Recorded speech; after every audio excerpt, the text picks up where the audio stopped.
the Abyss kinda threw a wrench in our relaxation, though. Still, spending time here really has felt like a vacation. The Kaholosaurs are so nice and so fun to play with. Their bellies are super bouncy. Oh, and Atea's snacks were so delicious. She gave Paimon some for the road just this morning, actually. Yelling at some kids who got caught throwing stones in the hot springs, so not much has changed since we first met her. Hey, you guys! Sleep well last night? Yep, this area is so nice. Glad you like it. I was thinking of taking you guys out to do some sea fishing. Later tonight, we can eat whatever we catch. Fresh fish is absolutely delicious right off the grill. Hey, Moalani! Yeah? What do you need? The team sent out to fight in the Night Warden Wars has returned.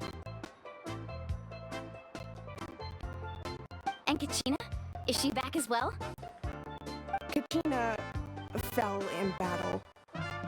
But don't worry, the team is victorious, so the Rite of Resurrection will be held in the stadium soon. That's a relief.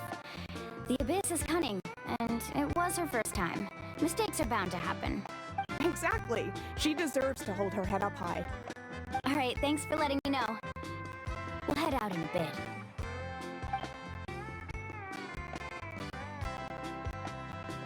Jeez, she sounded a little anxious there. Had me thinking it was bad news for a moment. Moalani, you said the Abyss was cunning just now, but it seems like the Abyss just wants to destroy everything. Like, think about all those monsters that attacked your tribe. If there really was some sort of cunning plan, wouldn't it make more sense to send them to attack Kachina and her small team? Not that Paimon wants them to be in any more danger, it's just... Relax, I get it. The Abyss is difficult to understand, that's for sure. At a glance, it certainly seems like the only goal is total destruction. The Abyss isn't a living entity after all, so what capacity for logic or planning could it possibly possess? But through our long history of fighting the Abyss, we've realized things aren't quite so simple. 500 years ago, the Abyss invaded Teyvat.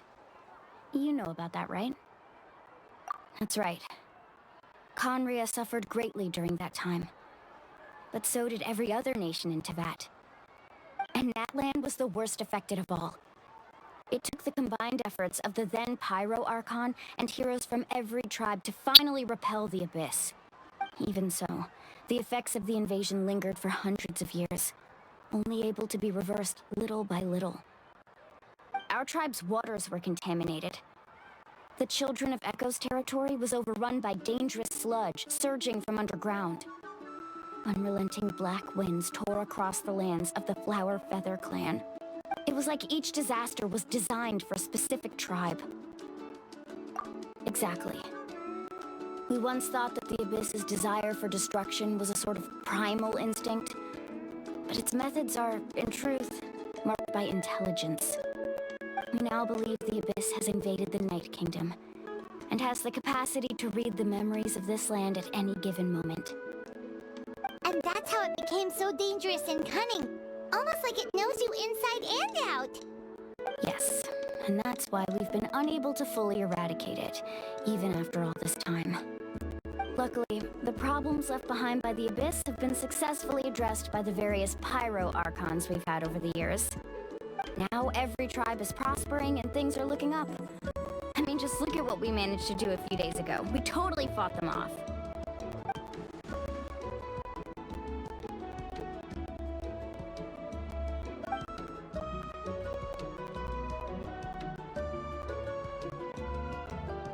You must have had to sacrifice a lot to get to this point. Every battle, every sacrifice is in pursuit of a future where we get to stop fighting. Responsibility, duty, unavoidable burden. Everyone in Natlan views the war differently. But I believe we will be rid of the Abyss one day. And the efforts of all who fought against them will become a story for the ages. To think that my name could survive in ballads passed down to future generations, It's kind of romantic. Everyone has something that drives them forward, you know? Be my guest. Heroes are always welcome in Natlan. Anyway, let's head to the stadium. Our fishing trip can wait until Kachina's back with us.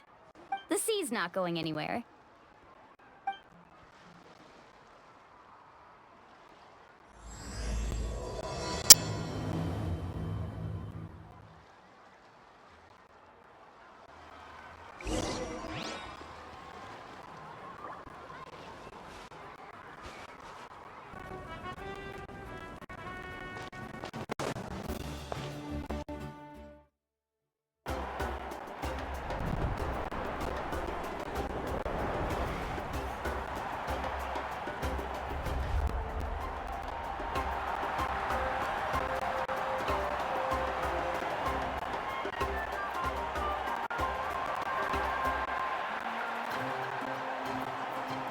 Ooh, this place is packed already.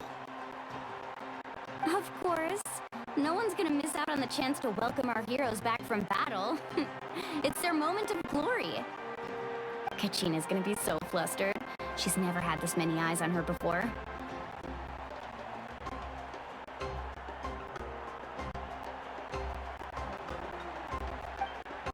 Yeah, she doesn't seem like the kind of person who likes being the center of attention. Looks like I'm just in time. Kenich, you're here! Yeah, a commission ran longer than expected, but I made it. I heard about the incident with your tribe, Mualani. Is everyone all right? Yeah, it's all taken care of. Our new friend here's got some tricks up her sleeve, by the way. She's just as strong as Kachina made her out to be. Hey, look! Is it about to start? That's right. Someone will come out and recite a eulogy, and then we'll sing the Ode of Resurrection together.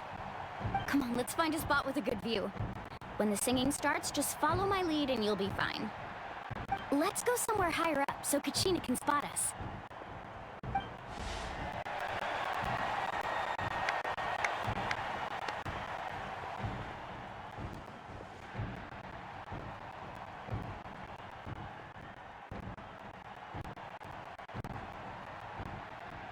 Warriors of Natlan, heed the call of life. We are the inheritors of memory and legend. Those who grew alongside sun and wind. Those who forged our own destiny and future. That is Natlan's fire, the lifeblood of our nation.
I could not find Kachina within the Night Kingdom, or locate her ancient name. What? What does that even mean? Usually once the ode is complete, the Pyro Archon and resurrected person will emerge from the flames. But something went wrong. What's going on? This has never happened before. Well, I think it's pretty obvious. Clearly, the team sent to fight the Abyss didn't win after all. Think about it. The Ode rekindles all victors. We've witnessed it countless times. Since the Archon couldn't find Kachina in the Night Kingdom, that must mean there's more to this victory than meets the eye. Hey! You just haven't gotten over the fact that Kachina beat you at the pilgrimage! Pathetic. The both of you. Your wild guesses are misplaced. We completed our mission. Maybe you did, but who's to say whether that little girl even contributed at all? Maybe she got scared and ran off. Why would the YUB recognize someone like her, even if she was on the winning team? How dare you insult a hero of Natlan like that? Kachina sacrificed herself to repel the Abyss. She doesn't deserve to be subjected to your vile rumors when she's not even here to defend herself. Calm down, Milani. There's no point arguing with the likes of them. I can't just sit here and learn the slander her like that. To insult a hero of Natlan, the person actually has to be a hero. You... Think about it, everyone. Who do you think is really at fault here? A girl who never should have even gone to war? Or the great Pyro Archon? Why would the rules of our nation suddenly stop working? That's true. If she wasn't revived, it must mean she failed to achieve victory. Maybe the YUB interpret victory in different ways. I mean, that girl didn't look all that strong to me.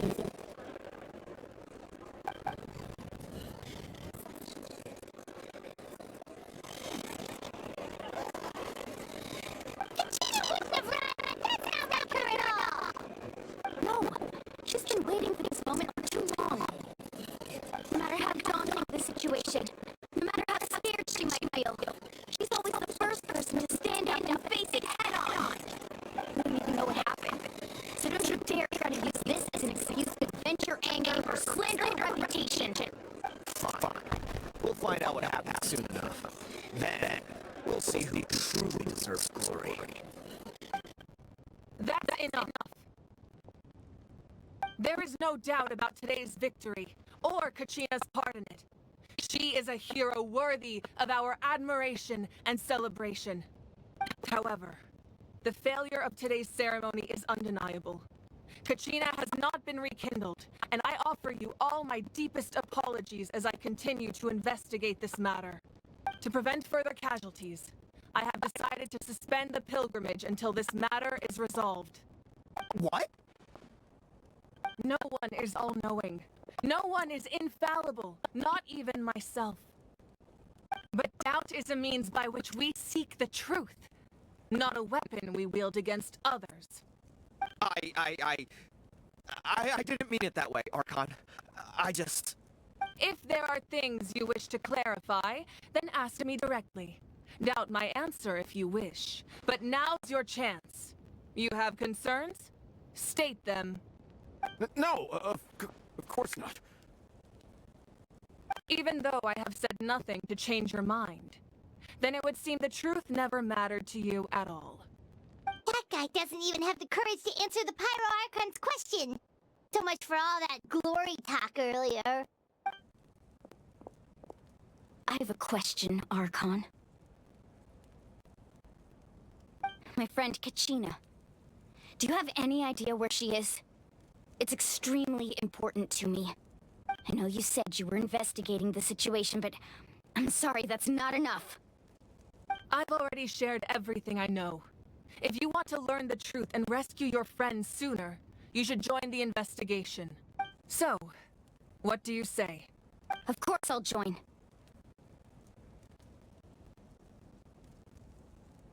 In that case, come see me in the speaker's chamber. We should join them. Oh, and if it's not too much trouble, could you drop by as well, Traveler? I'd like to have a chat. Rest assured, everyone, I'll keep the tribal chiefs informed on the progress of the investigation. Once again, I apologize for the outcome of this ceremony. If there are no further questions, let's part for now. Did she just ask us to come along?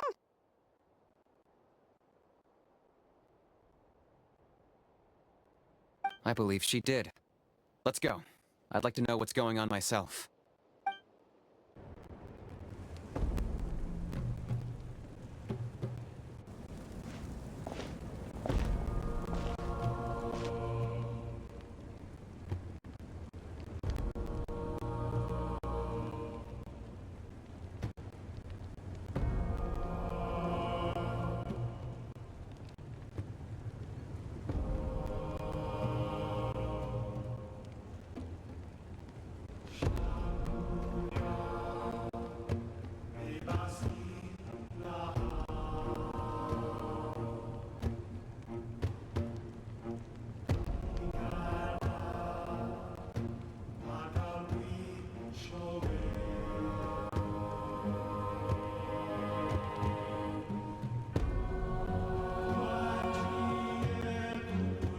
The situation is urgent, so I'll get straight to the point.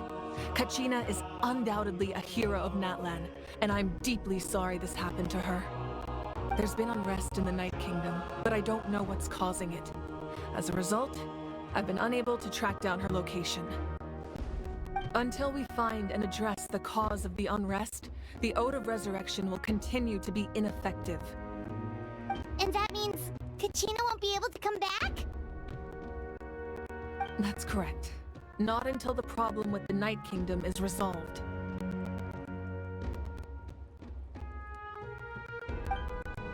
How long will that take? It's hard to say. Kachina always dreamed of fighting the Abyss, of doing her part to defend Natlan. She wasn't afraid of death because she knew, if it came down to it, the Pyro Archon would be there to bring her back to life. Whenever we sat down together, exhausted from training, she would always hum the Ode of Resurrection. She was supposed to come back to us. We were supposed to hug her and celebrate with her and share her joy. We supported her every step of the way, but what are we supposed to do now? Sit peacefully and wait for her return? Lose ourselves in grief over her death? Tell me, are we her friends? Or her murderers? That's not fair, Uolani. It's all right. I understand your rage and your grief. Kachina's life means a great deal to me, Mualani. Believe me, I want to bring her back as soon as possible. I would give you that peace of mind if I could. But please, hear what I have to say so I can at least give you a broader picture of the issue we are now facing. Considering the recent attack on your tribe, I believe the Abyss has found a new means of undermining the rules of our nation. You mean... The Sacred Flame, the foundation of our resistance against the Abyss. If we continue to hold the pilgrimage and send teams to fight the Abyss, there will likely be more casualties. But if we stop altogether, the Sacred Flame will only grow weaker. The Abyss will scale up their attacks, and the tragedy we saw with the people of the Springs will only be the first of many. If we compare the two choices, the former seems to be the lesser of two evils. Sorry, I know that may sound harsh, but I bear the name Malipo. Weighing the costs is my duty. The raw truth can be cruel, but we need to understand it if we want to approach this rationally. But what would you say, Mualani? This is personal for you. And unlike Kinich, I dare say it's not a simple case of weighing up which course of action is less painful, is it? No. I can't choose between them, and I don't want to. Saying that one is preferable over the other is disrespectful to the people who suffered. You're saying it doesn't matter whether I suspend the pilgrimage.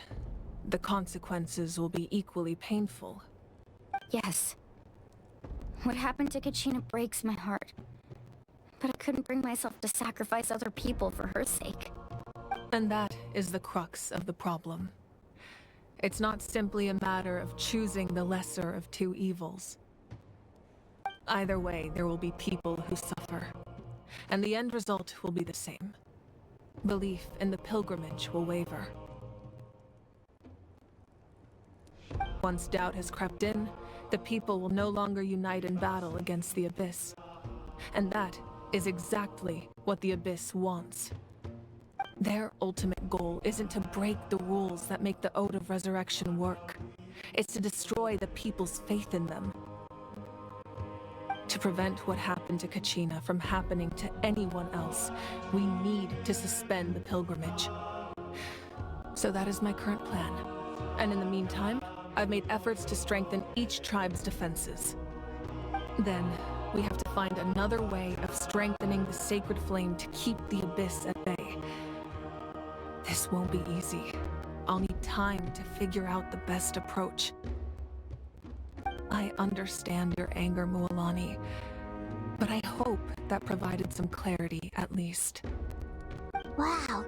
Hyman thought things were gonna get heated for a second, but the Pyro Archon took the time to explain everything so patiently. I owe you an apology, Archon. I let myself get carried away earlier, and I'm sorry. You're right. We need to focus on finding solutions. We could always hold the pilgrimage without sending a team to fight in the Night Warden Wars. That way, we would still be able to fuel the sacred flame. I've considered that, but the two events have nearly always been linked. Without the chance to fight the Abyss, pilgrimage rankings lose their prestige, and competitor numbers will drop. With fewer participants, the amount of contending fire produced will decrease, and the vicious cycle will continue indefinitely. So, essentially, the Abyss is taking Kachina hostage. You've learned about the concept of ley lines during your travels, yes? The Night Kingdom is something similar. Staying there for a short period of time shouldn't have an effect on the person. But with the Abyss in the picture, it's a different story. Your sense of self will be devoured, until eventually you become one with the Sea of Souls. Imagine pouring a cup of water into a rushing river. You can try to scoop up another cup, but there's no chance it will be the same water you had before. I won't sugarcoat it. That is the danger Kachina is currently facing. Just like you said, Archon. Both of these problems need to be addressed. You can focus all your efforts on dealing with the Sacred Flame. I will go search for Kachina. The Abyss poses the same threat to you as it does to her. It is very possible you will not return. Knowing that, do you still choose to go? Kachina's waiting for us to rescue her. That's all that matters. I failed to protect her during our campaign, but I can make it up to her now. I choose to go as well. Traveler? What do you think? Understood. Then I'll support you in any way I can. The Masters of the Nightwind have a technique that can extract an ancient name from the ley lines. If we can find Kachina's ancient name, I can use the link between them to pinpoint her position within the Night Kingdom. Then comes the hard part. You need to visit the Night Kingdom in person and rescue her. But isn't the Night Kingdom a land of souls? Can we even go there? Under normal circumstances, only the consciousness can enter. But there is a way to go there in person. However, know that the Night Kingdom will attempt to repel you, and the Abyss certainly won't leave you be. That's fine by me. Same here. Fighting the Abyss is nothing new for me. So, Paimon's the only one who's scared? Well, if you're going, Traveler, Paimon's going too. Lali of the Masters of the Nightwind once created an artifact that can be used to communicate with the Wyab. We call it the Spirit Speaker Stone. It was originally used as a ceremonial artifact wielded by the tribal chiefs, but that spiritual quality also means it can be used to search for an ancient name. That was the artifact I delivered to the Scions of the Canopy a few days ago. Didn't think I'd be hearing about it again so soon. Thank you so much for your help, everyone. Your thanks are unnecessary. I will offer you whatever aid I can, but your fellowship and courage are what will truly decide the success of this operation. Besides, you're the ones helping me. I can only focus on one thing at a time, after all.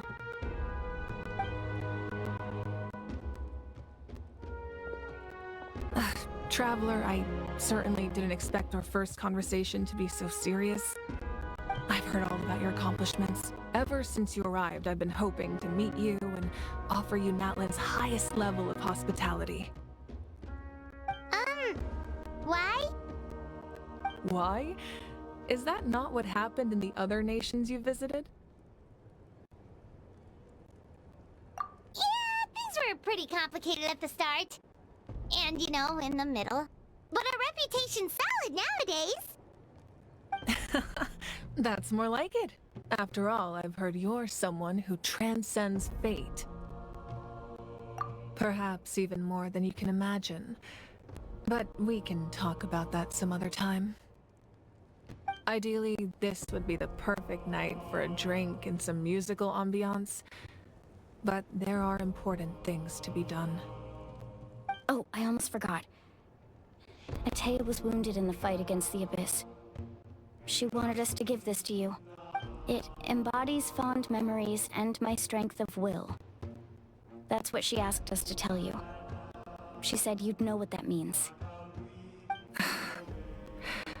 I didn't think this day would come so soon. The flames of her life force. I can feel them flowing within the talisman. If things were different, the two of us could have enjoyed the hot springs together while she gave this to me in person. We're supposed to be hot spring buddies after all. But don't worry. This talisman means a great deal to me. I'll take good care of it, and once this is all over, I'll pay Atea a visit.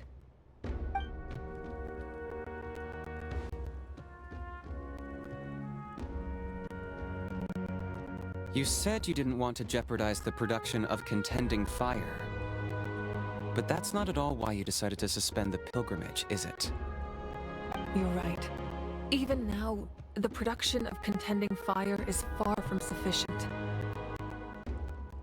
The gradual corrosion caused by the Abyss has resulted in a massive shortage of pyro energy, and we're currently at the breaking point. As things stand, the pilgrimage is a lost cause. Suspending it allows us to save our strength to defend the tribes.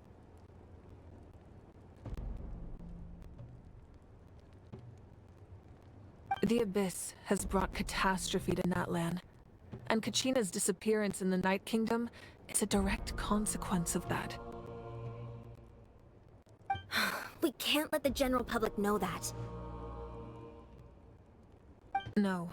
If the public learned that Natlan's destruction was close at hand, there would be immense panic. But if I said nothing at all, they would have continued to question the integrity of Natlan's heroes. Another simple choice. The latter was clearly the better solution. But you chose otherwise.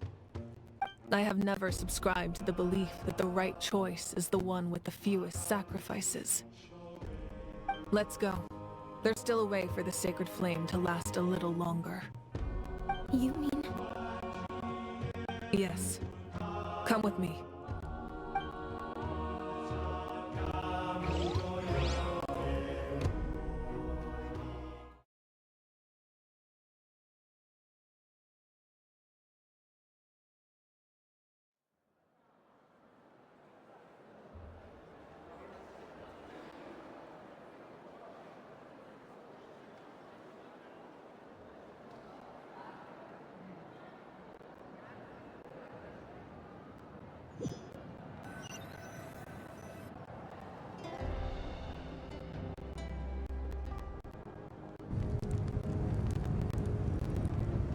The sacred flame must never go out.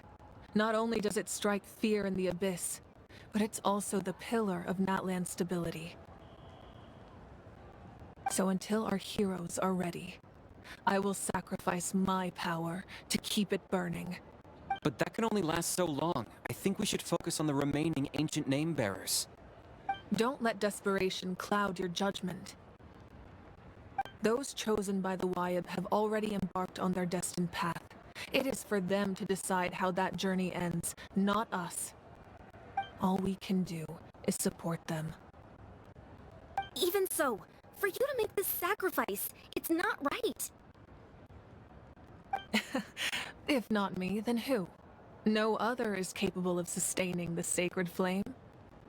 I possess great strength, but I'm not above my people. This is part of my duty.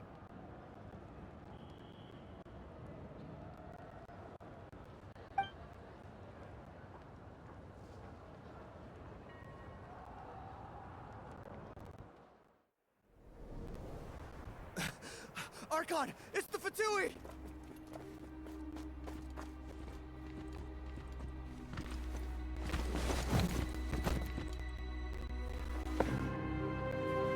The Archon of Natlan. A force to be reckoned with. The secret of the ley lines is no secret to me. Long have they been destined for ruin. And since the oath made 5 centuries ago remains unfulfilled, what use is the Gnosis in your hands? I don't know what you mean. But it sounds like this is about more than the Tsaritsa. In times of crisis, someone must pick up the mantle of salvation. Your plan has reached an impasse, and now it falls to me to create new rules for Natlan. But before the dawn of a new age, the old must be destroyed.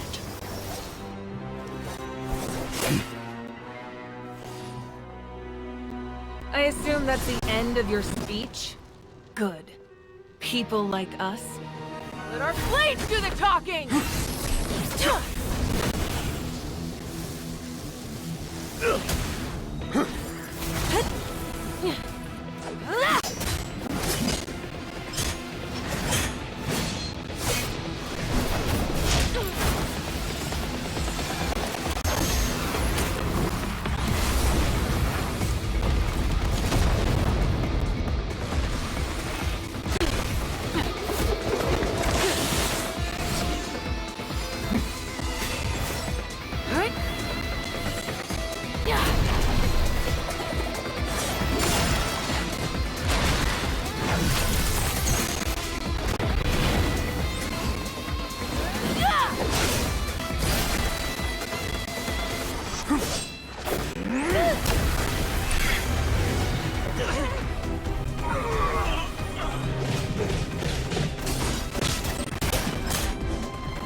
Masters of the Night Wind. Send word. The captain and his followers must be apprehended.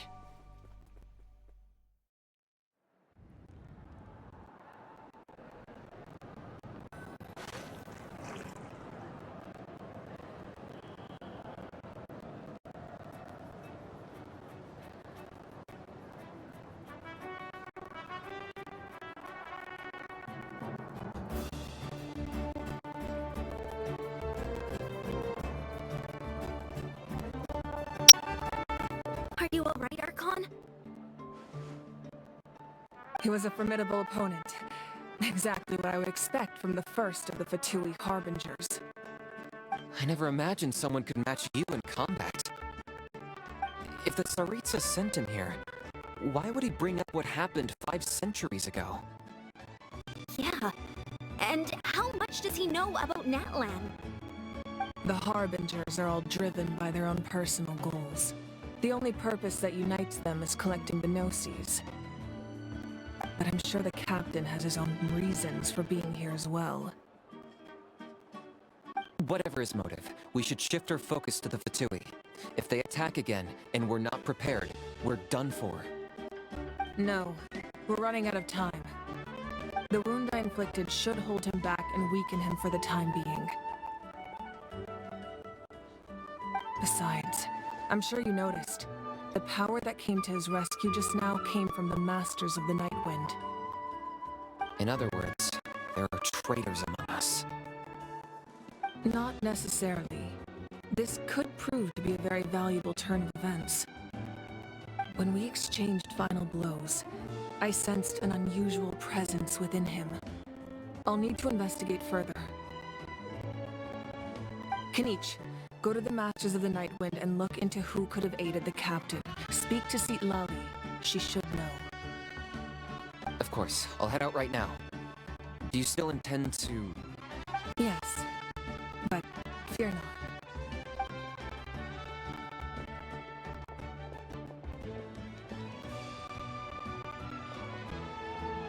Natlan's strength has never rested solely in its archon.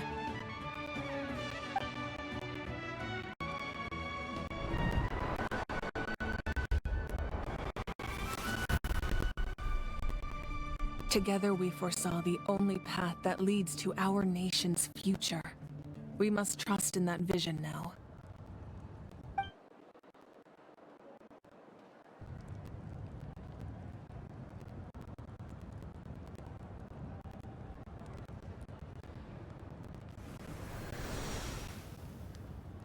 Is everything okay, Archon?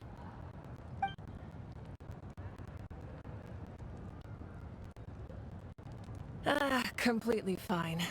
Just lamenting the fact that I never got a picture when I could still turn my hair into flames. Too late now. I just hope the others have a safe journey.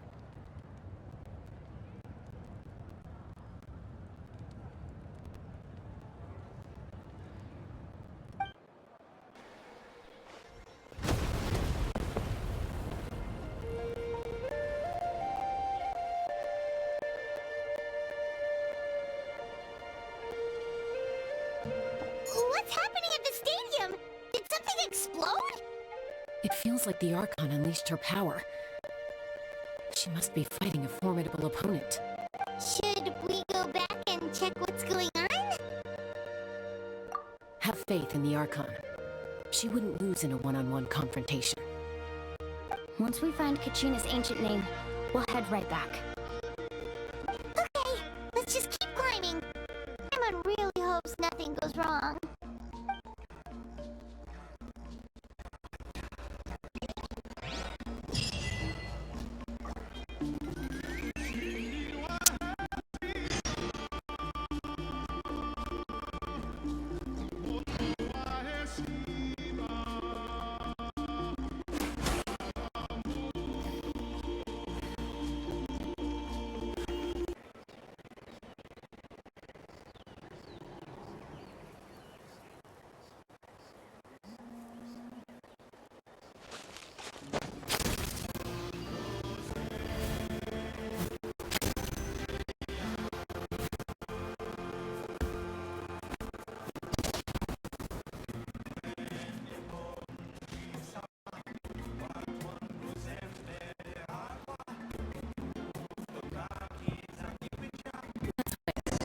tribal chief. Let's head over to him.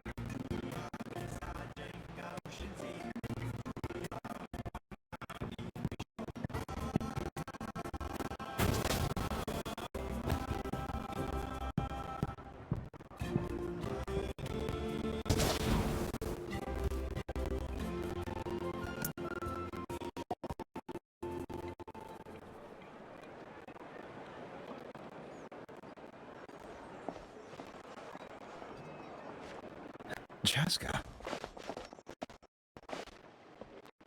Nice to see you again, Wyna. I'm afraid we don't have time for pleasantries, so I'll get right to it. We're here for the Spirit Speaker Stone. Well, hold on a second. At least tell me why you need it first. My friend Kachina is trapped within the Night Kingdom. We need the stone to find her ancient name and rescue her. Rescue her? From the Night Kingdom? That's right. I'm so sorry. Someone needs to tell you don't want to hear. Go in there. I'm sure your warrior would never make such a foolish decision. The nature of battle is unpredictable. You never know how someone's going to end. Losing a friend is just tragic. But when that happens, the best thing you do is to focus on how to prepare the backpack species. If the price is abandoning a friend we need, I'll choose Lewis instead any day. If she is so will I. I thought you might say that.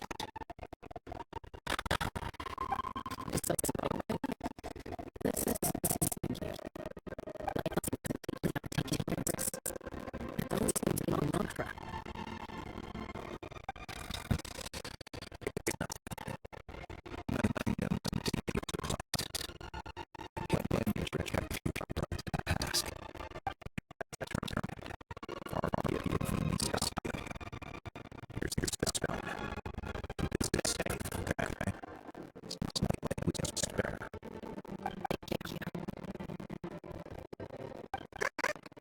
You took good way back. But aren't these ones from the flower feather clan, Chaska?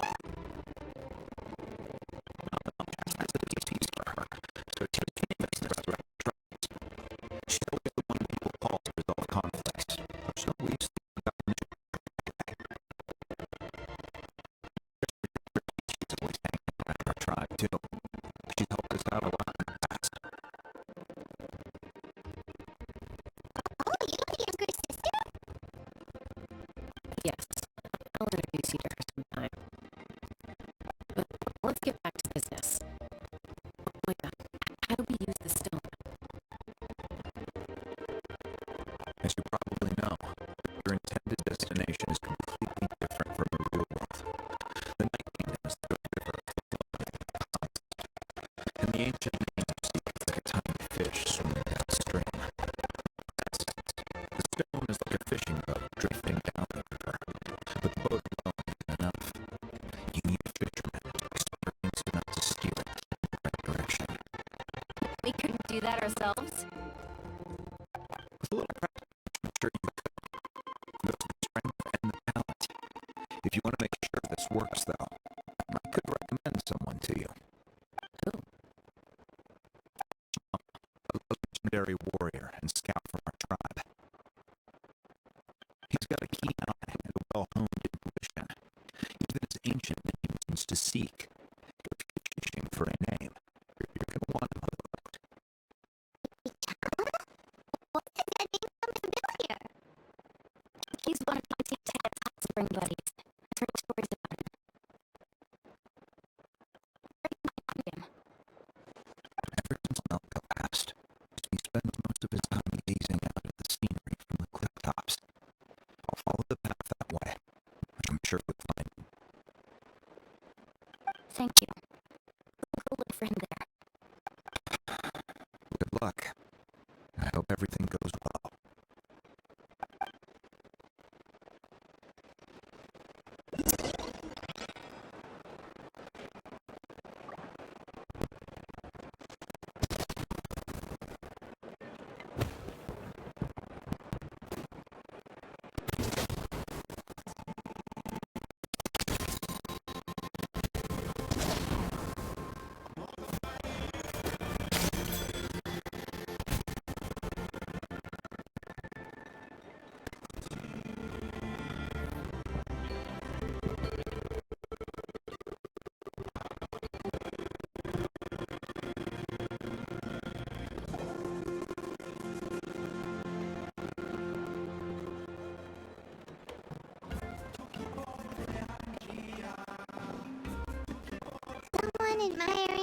scenery from the cliff tops. Ah! That must be him! Hello there, are you Vichama?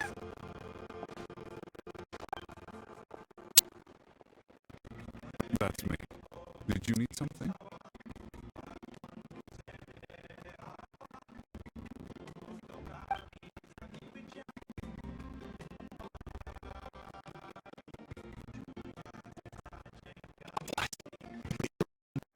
To bring someone back from the Night Kingdom. How is that even possible?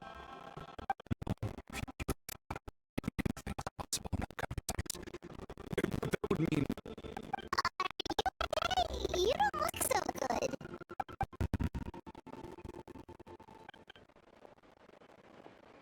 everything's fine. I'll help you, but I do have a small request. After I help you find Kachina's ancient name, I want to use the stone to look for my friends as well. Your friend? Oh, why not mention someone named Malcolm? Yes, but I'd rather not do it if it's the same to you. That's not a problem. We make your request. Since you're helping us find Kachina's ancient name, it's only right that we return the favor. Then we're agreed. Can I have a look at the stone?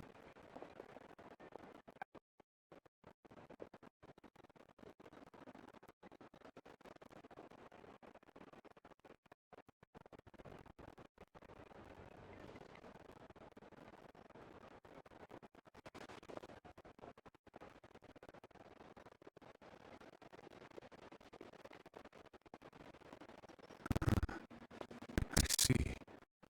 From what I can tell, it functions almost like an abyssal pipeline. Both connect the Night Kingdom to the living world. Once the connection is established, the abyss will come surging through the opening like a predator honing in on the scent of blood. So we have to be sure not to use it in a tribal settlement. Wow, you got all that just from looking at it? I just picked up on the basics, really. I still have no idea why it works. You said someone named Cedarlal invented this. They must be a genius. I'll go find an open area and start setting them up. In the meantime, I need you to get two things for me. First, I'll need some hook ropes. Pretty much every store around here carries them, so no need to go anywhere special. Oh, and I need to build a net out of them. Make sure you get a good amount. Wait, are you saying you're going to use a real net to catch Kachina's ancient name? How does that work when one's tangible and one's not? By creating something tangible in our world, like a net, we can create a connection to a corresponding concept in the Night Kingdom. Basically, I'm going to use the concept of a net to catch something equally intangible, an ancient name. Oh, I see. What about the second thing you needed? Right. I need one, no, 2 chunks of obsidian. Once we bring the ancient names into our world, we'll need a place to store them. Normally, you can only get obsidian from the children of echoes, but I heard there's a traveling merchant from that tribe around here somewhere, so maybe you can try your luck there. Yeah. Alright, so let's split up. Scary. Let's meet over there when you're done. Oh, and you can send someone with me if you want. In case we're worried, I'm gonna take this phone myself. Oscar. There's no need. Lena spoke highly of you. That makes you trustworthy. I appreciate it, even though that doesn't mean much to me anymore. Anyway, it'll take some time to set everything up, so no need to rush. I'll see you in a bit.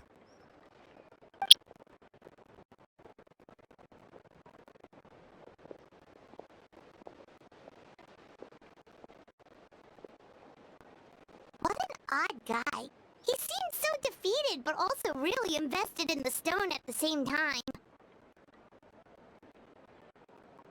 I don't have any more insight than you, Paimon. Let's just focus on the preparations for now. Hang on, Kachina. We're coming for you.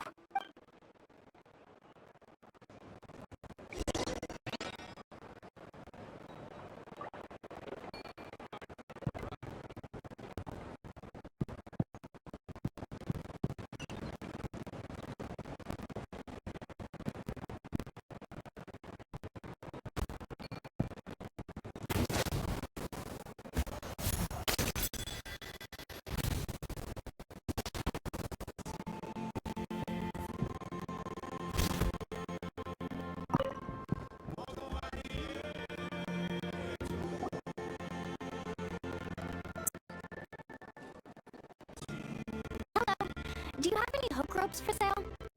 Hook ropes? As in rock climbing equipment? Yes. How much for your whole stock?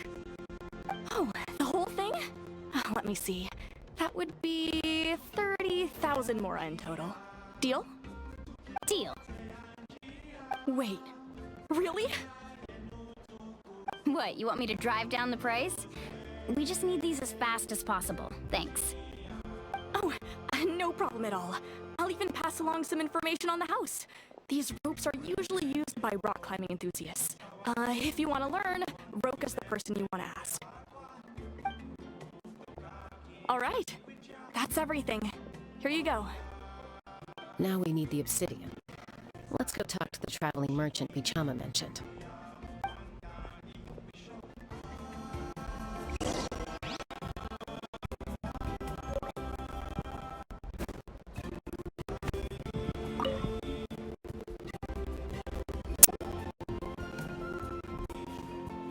Excuse me, do you sell obsidian? Why, yes. I've got a chunk for sale right over there. Perfect. Is that the only one, though? We actually need two. That might be tough. Tell you what, I'll take a look through these boxes over here, and we'll see what we can find. Thank you so much. We'll wait here.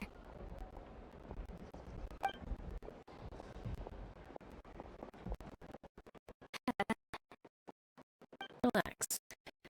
Everything's going according to plan. I know, it's just... I can tell Chama feels the same way about his friend that I do about Kachina. I hope this chunk of obsidian isn't the only one. Kachina always carries all sorts of shiny stones with her. If I was the one traveling the kingdom, she'd have a whole pile of obsidian ready in a heartbeat. Well, would you look at that? I did bring an extra. Here you go, young lady. How does it look? Perfect! Thank you. How much do I owe you? If you hadn't shown up, these stones would have just sat here collecting dust. I'll take 3,000 mora for both. Here you go. By the way, I heard you mention Chama just now. You bring it up for him then? How's he doing? Malcolm's been gone for 5 years now. It's about time he started to move forward. I heard about it, but I don't know all the details. Michama and Malco grew up together, and even made a name for themselves. Malco was an amazing fighter, capable of knocking out multiple opponents in a single hit, while Michama was stone and like battlefield. The two had an excellent team, and managed to beat the Abyss several times. 5 years ago, both were triumphant in the match, and were placed on the same team that fought the Abyss. On the eve of battle, the Abyss launched an attack on the tribe, and Michama suffered an injury to his leg while attempting to rescue someone. Team agreed that he couldn't fight the Abyss in his condition. Michama thought he knew going to the front lines with an injured leg would make him a burden in battle. So that it's just... Malco and the others ended up facing hordes of abyssal monsters in numbers that far exceeded anyone's expectations. The team made an error in judgment, and they fell to the onslaught. Vichama went into a deep depression after that. He blames himself for everything. Oh, you're not wrong. But it's possible he chooses to blame himself. Not because he did something wrong, but because he wasn't able to do anything at all. I've tried convincing him to move forward, to stop dwelling on the past. But the shadow of Malco's death hangs over him still. The Abyss has caused so much suffering, and some wounds never heal. I wish there was something he could do to make himself feel better. But, that's it. Maybe you could help him talk things through sometime. I would really appreciate it.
Emotional support is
Did you get everything?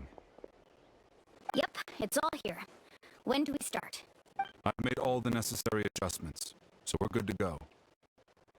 As agreed, I'll help you find Kachina's ancient name, and then you return the favor. Go ahead.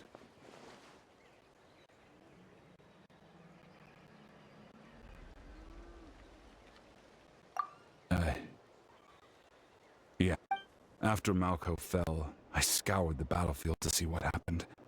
It turned out he wasn't bested by some impossibly powerful foe. He was dragged to his grave by the sheer number of enemies. If I had been there, I would have been able to sense the danger. I could have warned them not to advance. I've always blamed myself for what happened. But when you told me about Kachina, I realized there's a chance Malco might also be alive, fighting for survival in the Night Kingdom. But that happened several years ago, right? The Pyro Archon said all life within the Night Kingdom eventually becomes one with the Sea of Souls. There might not be much hope, but I still have to try. Malco and I promised each other, even if we never managed to root out the Abyss for good, we would fight together until the end. All right, let's get to it. I'll start searching for the conceptualized version of Kachina's ancient name. If you see any fragments scattered around the area, please collect them.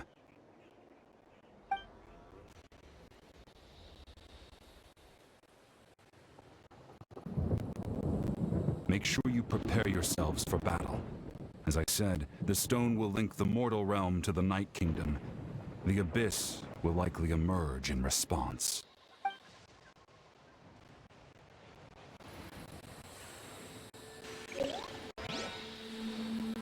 Look at that golden thing. It must be one of those fragments Vichama mentioned. Let's get closer.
Settle down.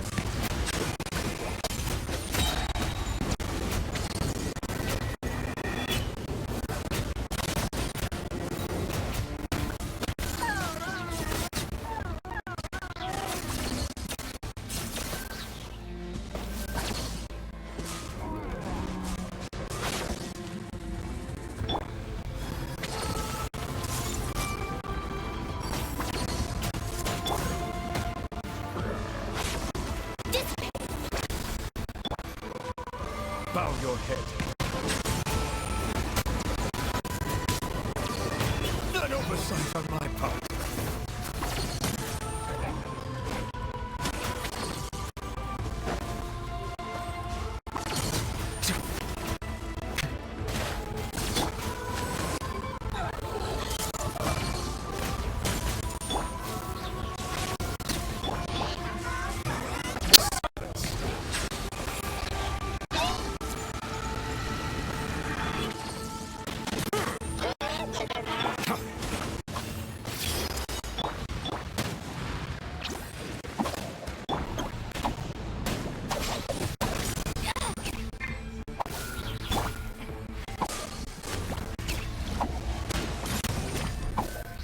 Bow your head.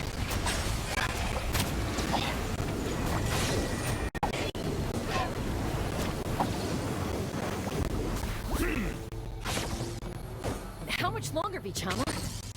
Not long. We're getting close.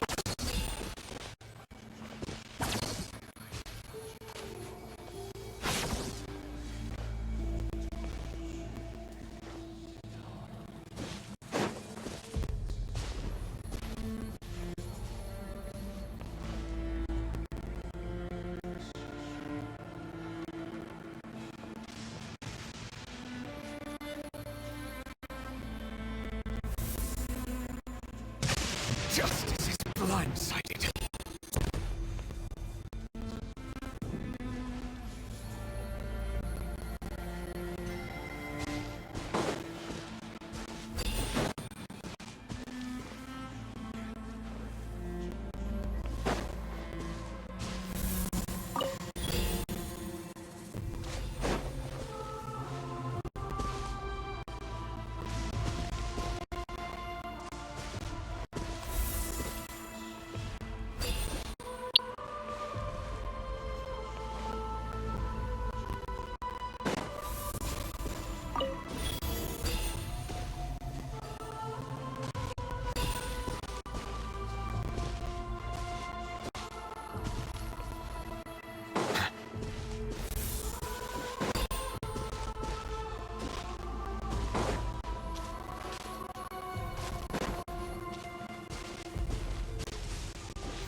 Take it!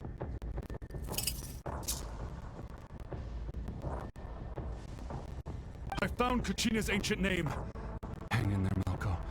Just a little longer.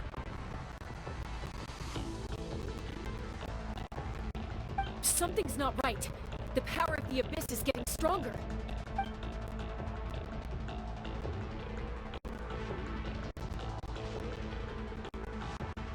The Abyss is corroding his body. Vichama, you can't keep going. You'll die. I should have died 5 years ago.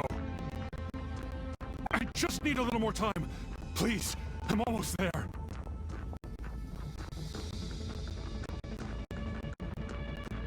Thank you.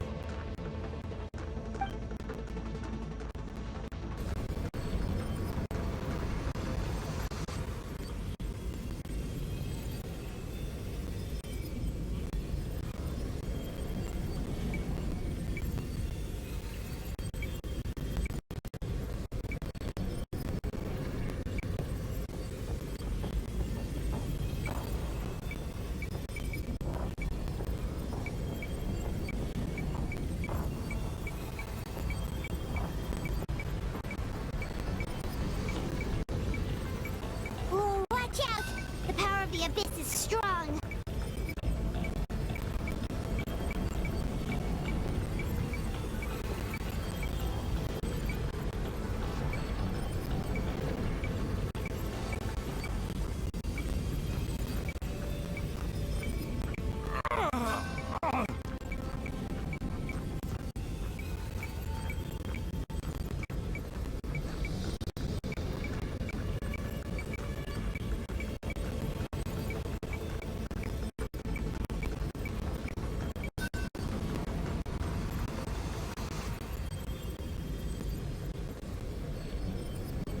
This power.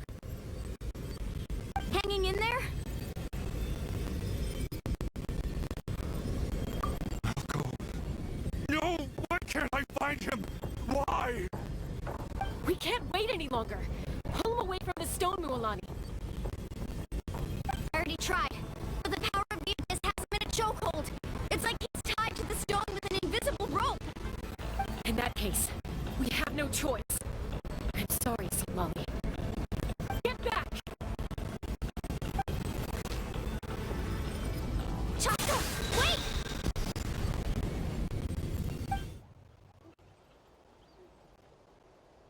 Ouch! What happened just now? It looked like the Spirit Speaker Stone was... The stone's power was spiraling out of control. The only way to stop it was to destroy it. You were all caught in the shockwave of the explosion.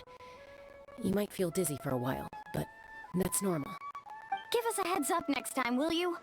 You're lucky we managed to dodge it in time. I thought I said to get back.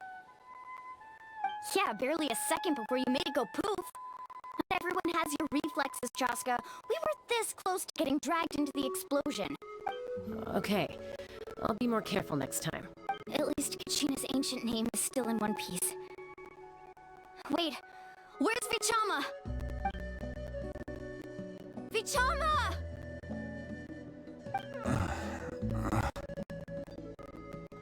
Vichama! I couldn't find Malco's ancient name.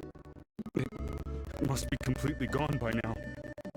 Once your ancient name disappears, there's no coming back. From the very beginning, I knew there was a slim chance, but still. And now... it's too late to save him. From the minute he left that day, it was already too late. Vichama. I'm sure he's heard enough condolences over the years. Let's just give him some space. Huh? What's that in your hands, Vichama? It looks like something's glowing. This is...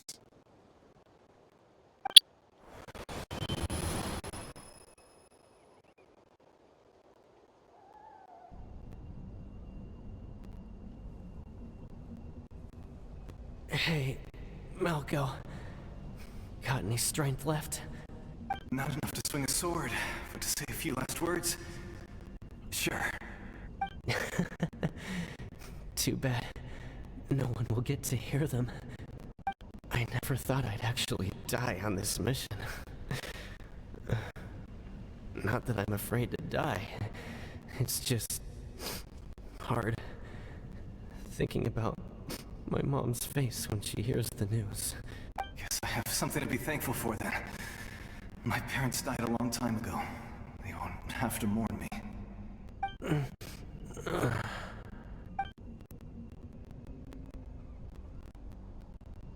Isak.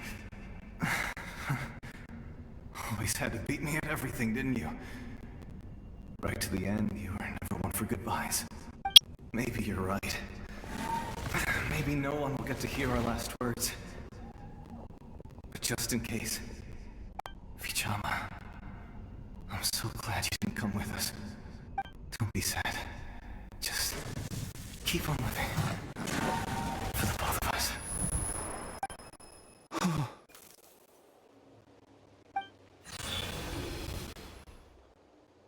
Was that a memory? Seems like we were able to salvage something after all.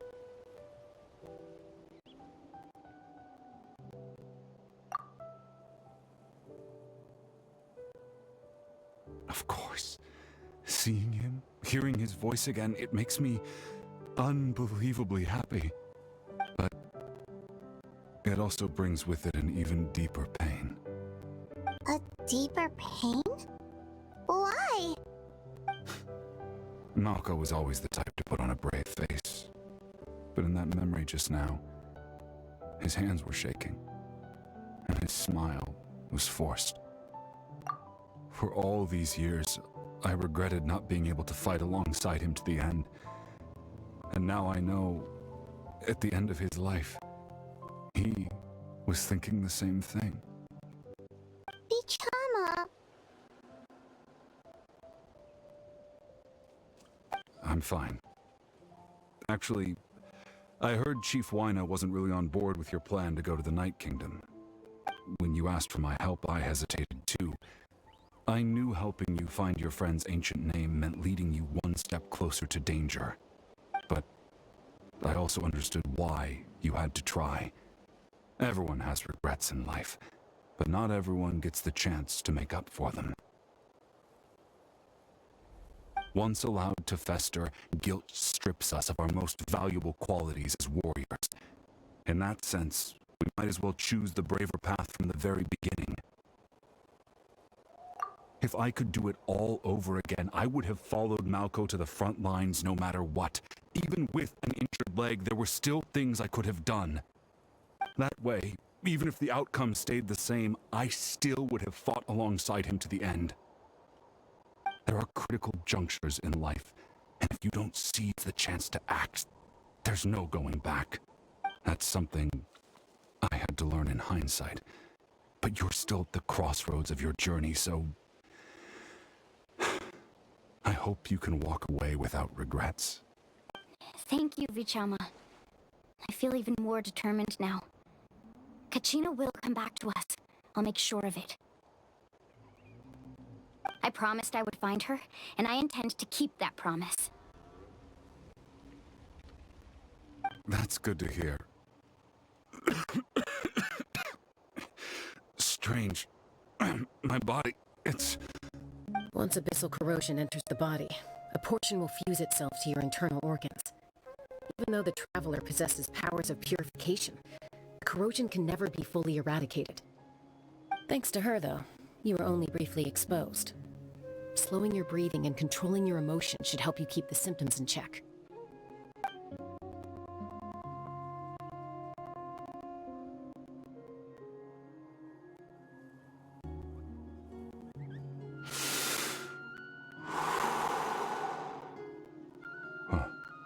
That does make me feel better.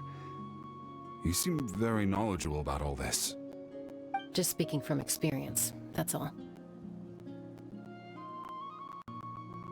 Anyway, we've recovered Kachina's ancient name, so we're off to a great start. Let's get Vichama back to his tribe and tell Wyna the good news. Oh, and apologize for destroying the Spirit Speaker Stone. We had no choice, though, so he'll probably understand. right?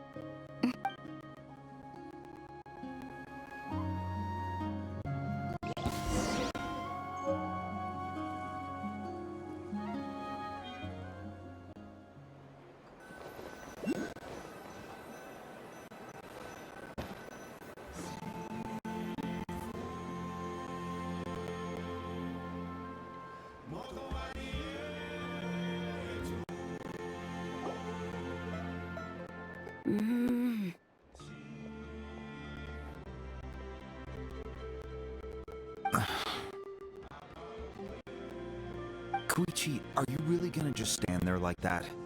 I don't know what you want from me. I think you know exactly what I'm trying to say, Uncle Wina. I can hear it in your voice. Honestly, it's just one thing after another with you two. They're back. Koichi? What are you doing here? Ha! Don't play dumb with your own sister. You know exactly why I'm here. My apologies, everyone. I just need to borrow Tosca for a few minutes. You come with me.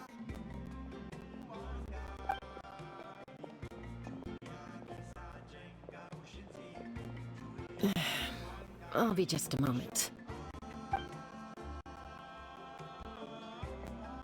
Who is that? Koichi, Chaska's younger sister. Although the two aren't actually related by blood, it's kind of a long story. It's not really my story to tell, but I guess it's not a secret. You see, Chaska was actually raised by cuckoo sores. She was afflicted with a rare disease when she was a child, and abandoned in the wild as a result. The Abyss found her out there, all on her own, and tried to devour her. But in the end, all that did was trigger her will to live. That strength of will pushed her to survive. But it also planted a seed of conflict within her.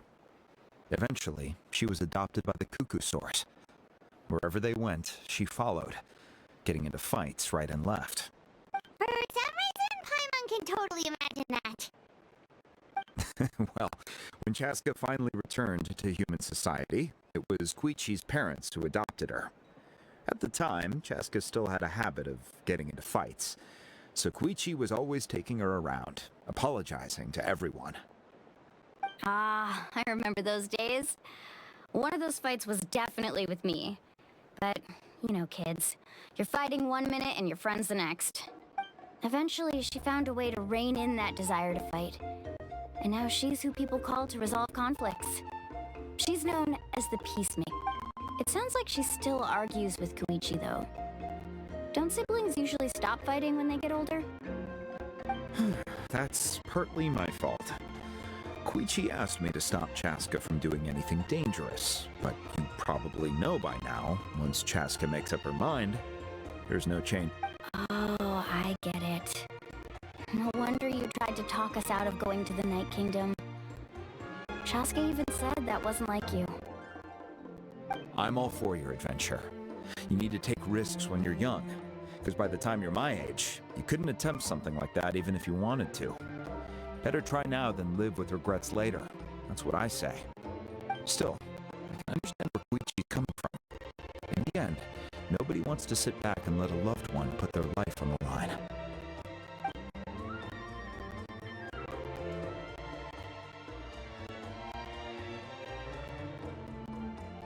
All right, it's just the two of us now. You have 1 minute to explain yourself. I don't have anything to say. You don't have to. That attitude is exactly the problem. It's like you don't care. You try to sneak off to the Night Kingdom behind my back and then play it down as if it's just a trip abroad. Well, technically I am going abroad, right? Again with the excuses. We agreed, didn't we? There are 4 levels of danger.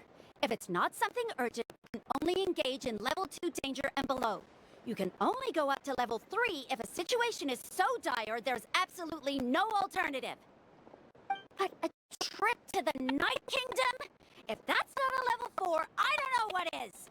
And you were just place without saying anything. What do you mean, sneak into the place? I always planned on walking in there with my head held high. You bought up Uncle Wina, didn't you? He promised me he'd stop you from doing anything dangerous. Oh, it's like he didn't even try.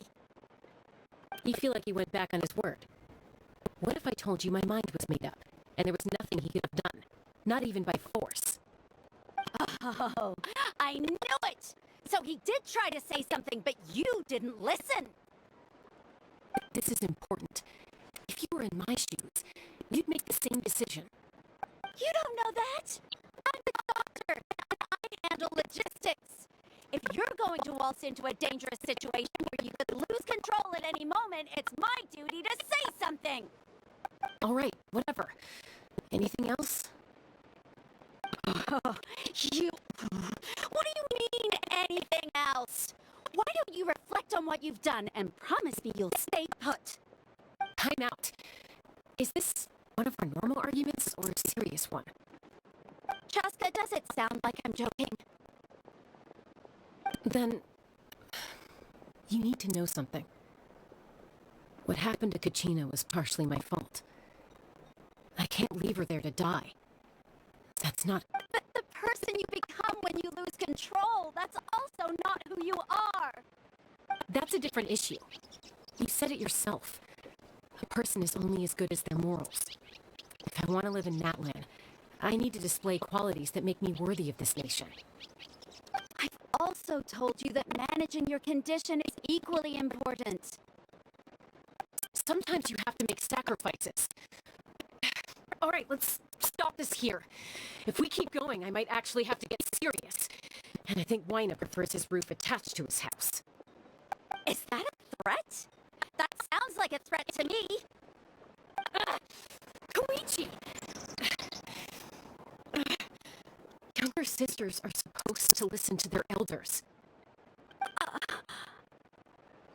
So, you're really going to go, no matter what I say? I'm supposed to be your sister. Then support me. I'll be back. All you have to do is wait. Chaska. So, that's it. Why'd you have to turn out to be so darn annoying?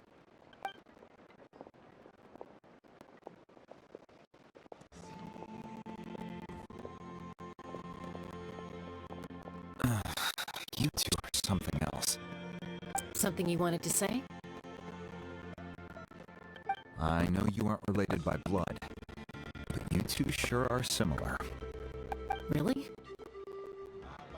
You know, I said that very thing to Koichi not too long ago, and she reacted the exact same way, down to the very tone of voice. It's not my place to get involved, but I will say this. Try to spend a little more time with your sister. You're tough kids. That doesn't mean you have to go it alone. Thank you. Anytime. All right. If you're done with the Spirit Speaker Stone, you might as well hand it over. According to Kinich, it's an important ceremonial artifact, so it'd be safer to keep it with me. About that. If only Tonegafard was here, he could have repaired it just like the Holy Liar. It might be in a few more pieces than you remember. Huh?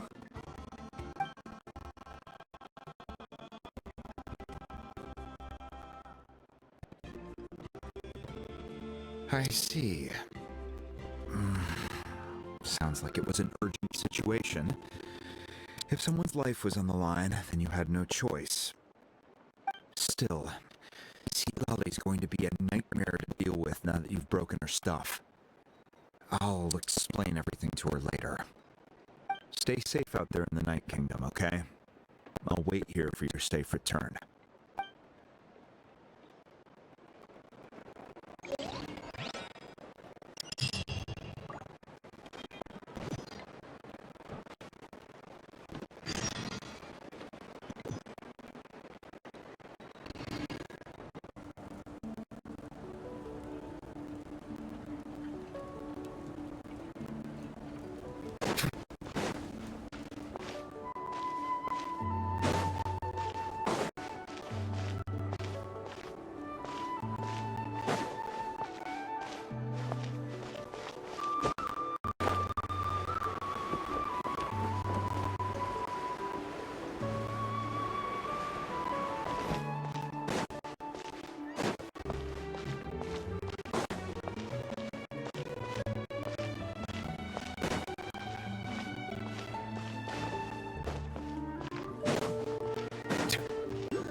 ancient name, too! Well, it's fairly complicated. Let me give you the condensed version.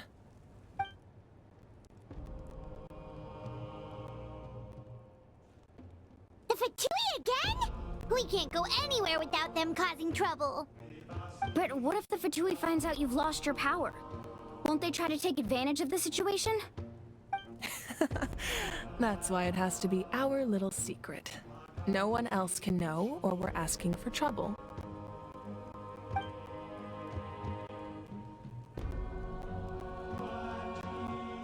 Look, I wish I could offer you some sort of consolation, but I won't lie to you. With multiple factions closing in, there's nothing comforting about the situation we're facing. Still, all you need to do is focus on your goal. You can leave the complicated matters to me. I can also step in on the Pyro Archon's behalf. There's a limit to what I can accomplish, but I'll help you however I can. There's no need to be so modest, Yan-san. Your incredible strength has long been a well-known fact. You're the pride of your tribe.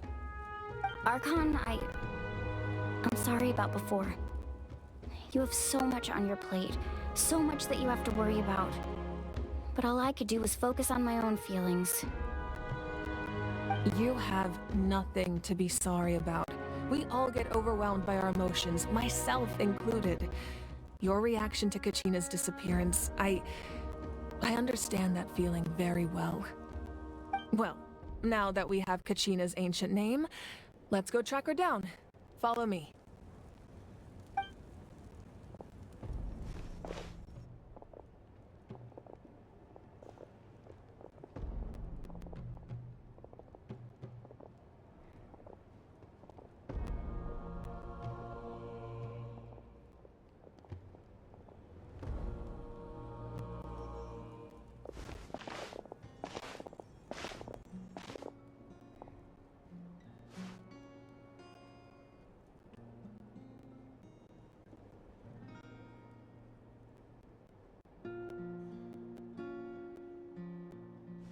What is this place?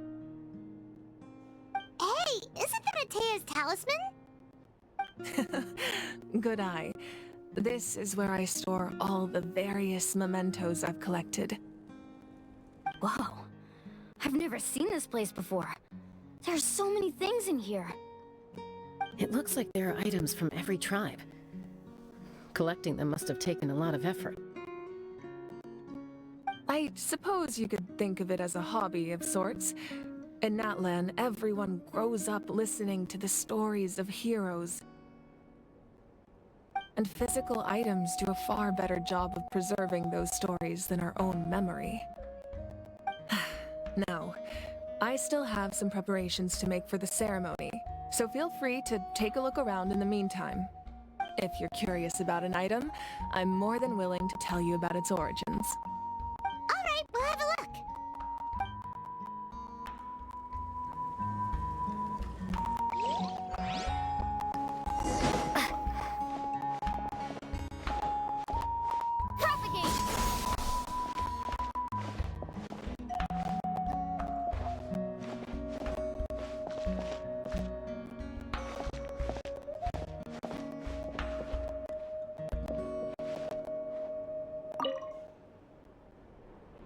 Make sure to handle everything with care. This cup, for example, it's heavier than it looks.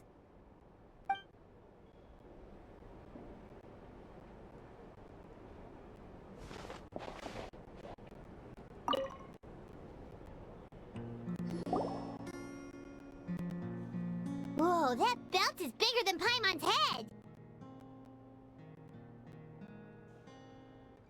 The Collective of Plenty are known for their bodybuilding competitions and contests of strength. This belt is a symbol of great honor within the tribe. The association with strength might also have been the reason the original belt was extremely heavy. It was difficult for even two people to lift. And even if a warrior had the strength to put it on, wearing it for any length of time would still leave them gasping for breath. Sounds like it. So the owner of the original belt, Kitera, commissioned a craftsman to make a copy identical in appearance but far lighter in weight. That is the belt you see before you. He would often wear this version when training in order to protect his waist. Or he made a lighter version so he could wear it all the time and show it off.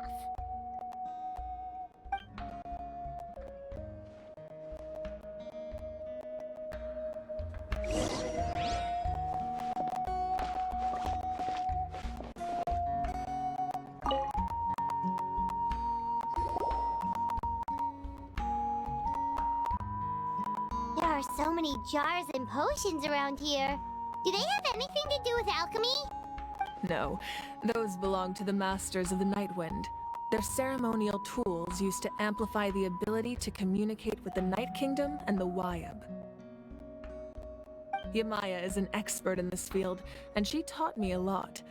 Even though she appears stoic and serious, she actually has a keen sense of humor. The tools you see here are quite traditional. Her students found them outdated, so she passed them on to me. The contents of the jars aren't all that special. Oh, except the big jar in the middle. That's what she really wanted to give me. Ooh, must be something really cool. What's inside? Grape juice. Huh? It's quite tasty, although probably expired by now.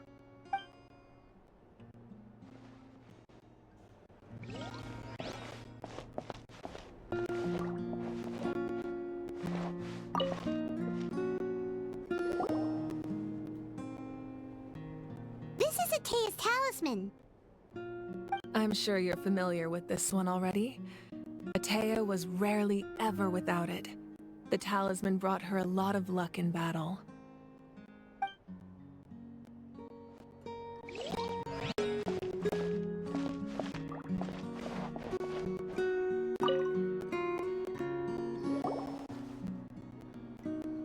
Hey, there's a fishing rod here. It must have belonged to the people of the springs. That's right. It belongs to a legendary fisherman named Matavaru. I have his entire set of fishing equipment, actually. He and I met in a tavern. He told me about a particular kind of giant fish and his meticulous plan to catch it. In his eyes, I saw a hunger and a strong fighting spirit. To him, the sea was the battlefield upon which he staked his honor. So, did he do it? The next time I saw him, he was covered in scars. It turned out the fish he sought had been corroded by the abyss. He managed to kill the fish, but sustained a serious injury in the process, which meant he could never go deep-sea fishing again. Can a fisherman claim victory if he fails to bring back his catch? That's what he asked me in the end. Well, Paimon thinks he won. That was my answer as well. The experience was far more valuable than the prize itself. In the end, he didn't want his tools to go to waste, so he gave them to me. Wait, that means you also know how to fish. Maybe we can go head-to-head sometime.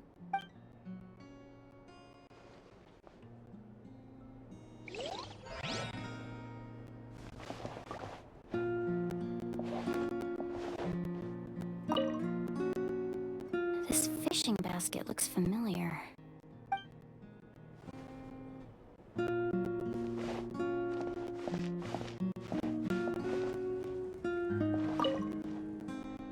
This flower looks like it's thriving. You must be good at taking care of plants, Archon.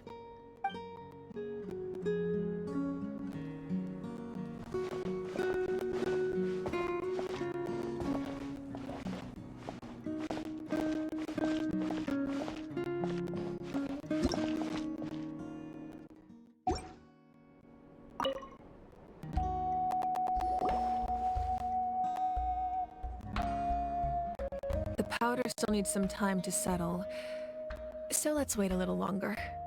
Well, what do you think of my collection? Do you feel like you have a better understanding of Natlan's culture now? Yeah, if each item represents a different story, seems like Natlan's really been through a lot. Does every item hold a special memory, just like Atea's talisman? That's right. The items in my collection actually serve a similar purpose to the ancient names passed down among the tribes. They demonstrate the true shape of time. The shape of time? Most people perceive time as a linear concept, almost like a straight line that can only move forward. We cannot change the past or predict the future. But there's also a different theory, one that I believe to be closer to the truth. Namely, that the past, present, and future all exist at once. At once? Paimon's not sure she understands. Let's say your journey ended right now. Thinking back on your experience in each nation, which one would you say was the most important? Exactly. Even at the end of your journey, the things you experienced along the way don't cease to exist. They become part of who you are. Take out a portion of that journey, and you would likely make very different decisions, and eventually arrive at a very different destination. The future is the same way. Of course, there are those with the power to foresee the future. They simply call it by a different name. Fate. You're quite familiar with that concept, I would imagine. That does kinda make sense. The future hasn't happened, but already exists. Humanity excels at living in the present, but too often we forget the past and neglect the future. While the pilgrimage and the Night Warden Wars lead us to a better future. Only by uniting the people of Natlan across countless eras can we fight back against an enemy as formidable as the Abyss. To come up with such a set of rules, the first Pyro Archon must have possessed a level of insight I can only imagine. That's correct. At first, he was a mortal man with no special power. After he ascended to the Divine Throne, he used it to borrow power from the heavens and establish the rules of Natlan. Namely, a framework through which ordinary people can ascend to Archonhood. By holding the pilgrimage, we're able to determine the strongest among us. And when that person ascends to the Divine Throne, their inner flame will awaken. In addition, the sacred flame will grant them significant knowledge and memory of this land.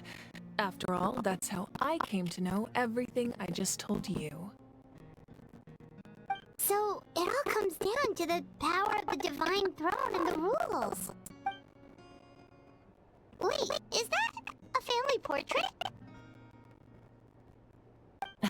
Yes. That's my mother, father, younger sister, and the little Saurians we raised.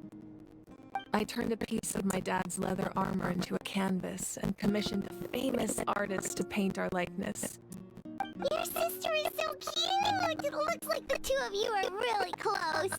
I was having a hard time thinking of an Archon as an ordinary person, but seeing this portrait, it kind of makes sense now. It really doesn't look like there was anything special about you before. Oh, wait, is Paimon allowed to say that? A little late for that question, don't you think? Sorry! Paimon's so sorry! Paimon's mouth works faster than her brain sometimes!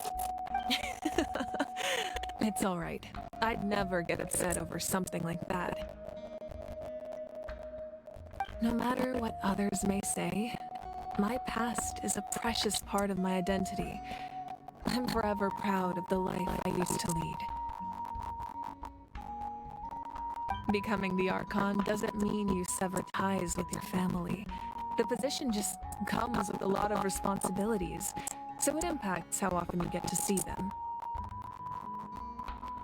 My father made the most delicious stew, so my sister would often bring me a large pot of his cooking, and we would sit on a blanket and eat it together. One time, we didn't close the door securely, and the Saurians we were raising ran into the room and knocked over the entire pot. My sister immediately burst into tears. The two troublemakers were going for the meat, but when they saw my sister's distress, they froze on the spot. I still remember the way they laid there, sulking like a pair of children, even after making such a mess. It was frustrating, but in the end, all I could do was comfort my sister and move on. Wow.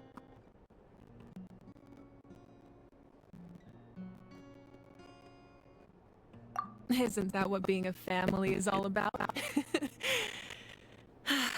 I think about that story a lot, actually.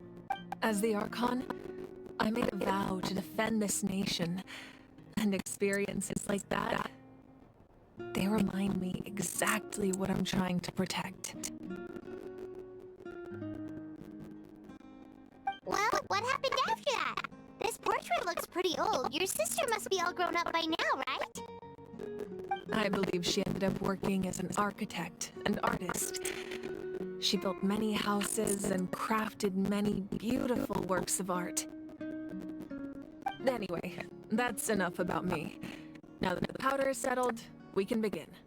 Ian-san, Mulani, Chaska, over here, please. Place the ancient name up there, and then we'll begin.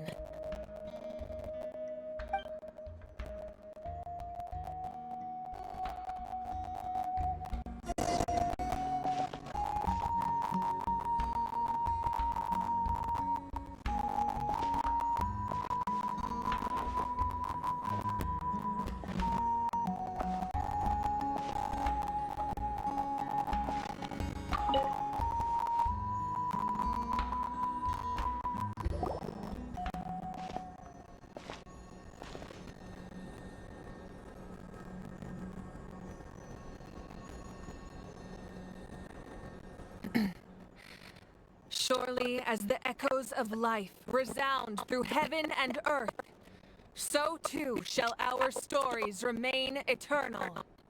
Ancient name, take us to your fated bearer. Allow her to answer our call.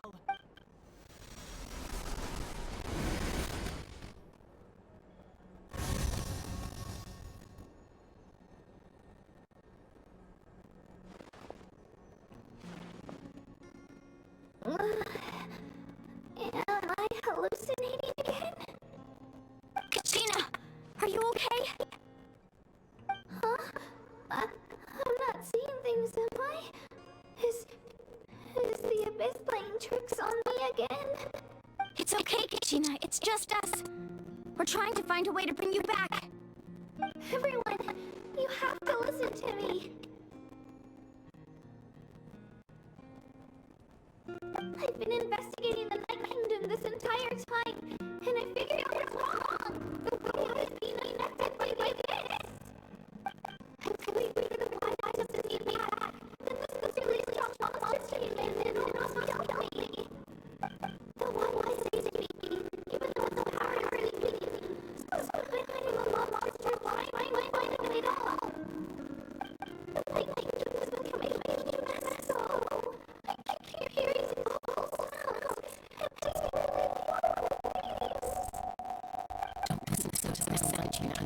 The Abyss is trying to strip you of your sanity. All you need to do is make safe thing good for us. We'll be here shortly. It's okay. I feel so much better now that I had the chance to talk to you guys. You don't have to worry about me. I never heard the strong special at all, really. So when you were forgetting about me, leaving me behind. Just knowing my parents is more than enough. Put yourself in your You're always like this, Gina. Now's not the time to act tough. We're coming for you, and that's final. I don't know lies this is feeding you, but I'll tell you something right now. Nobody here sees you as a burden. You're a victor of the new universe, a hero of Natlan. All you need to do is wait for us to rescue you, and you'll get all the applause and recognition you deserve.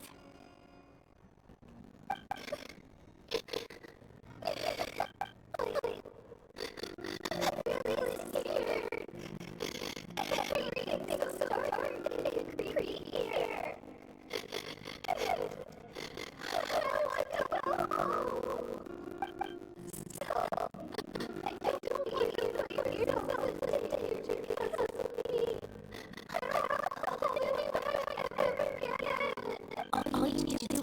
trust in us, just like you always have. No one fights alone. We're not leaving you behind. Not ever. Yeah. We're so close. Quick now.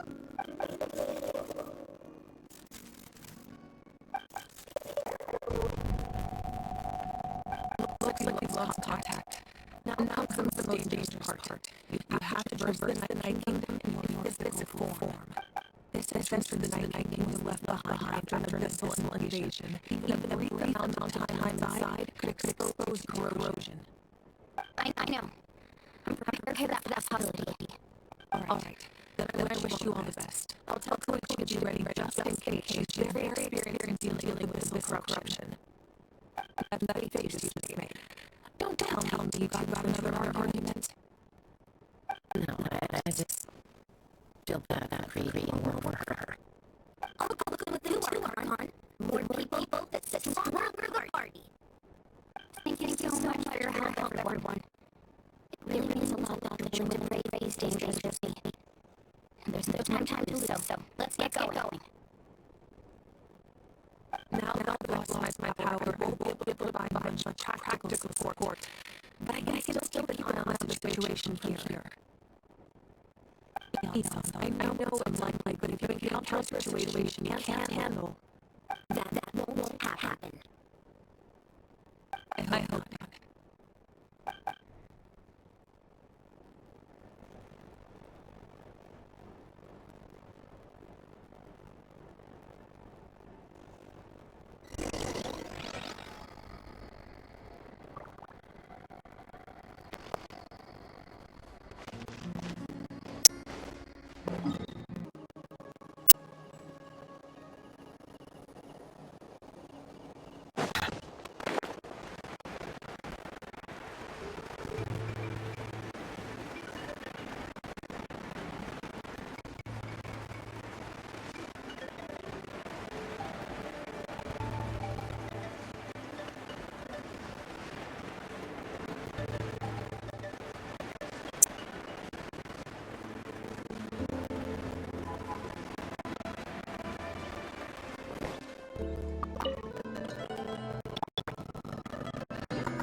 So we're underneath Natlan right now? It looks nothing like Paimon was imagining. That's because in the distant past, Natlan was home to an incredibly advanced civilization ruled by dragons. Humans only established their own society after the fall of the dragons. So these are Saurian ruins? Wait, you mean like the elemental sovereigns? They had their own advanced civilization? Yes, a really long time ago. Very few records have survived until now, so no one really knows what the devices here are for.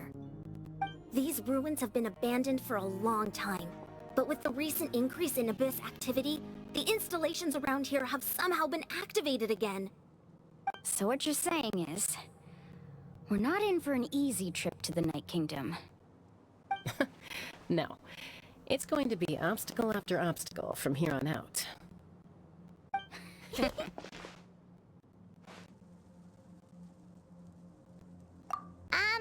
Why are you all laughing like that? It's creeping Paimon out. It's the pre-adventure excitement kicking in, right guys? Of course. I'm eager to get started.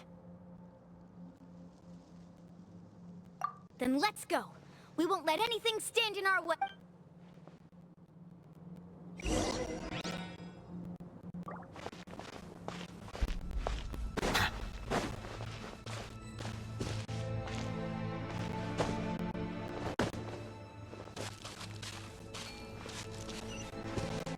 Seems like the road ends here. How should we get across?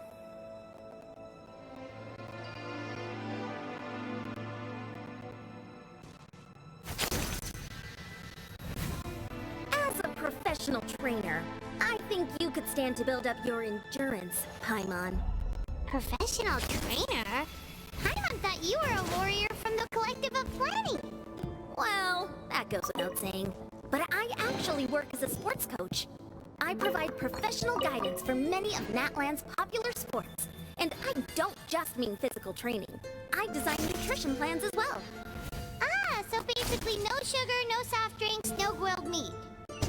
Yeah, we'll be here all day if you list them out one by one. It's much faster to just focus on what's good for you. Such as? Vegetable juice. Want some? You know, Yan-san, Paimon feels like the two of us might not see eye. Those guys look familiar. We've fought them before. Let's go. Show no mercy.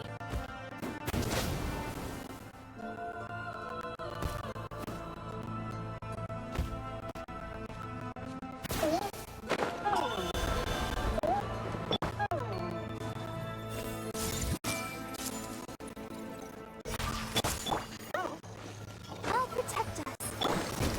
Our bond is strong. The mighty need humble. Silence!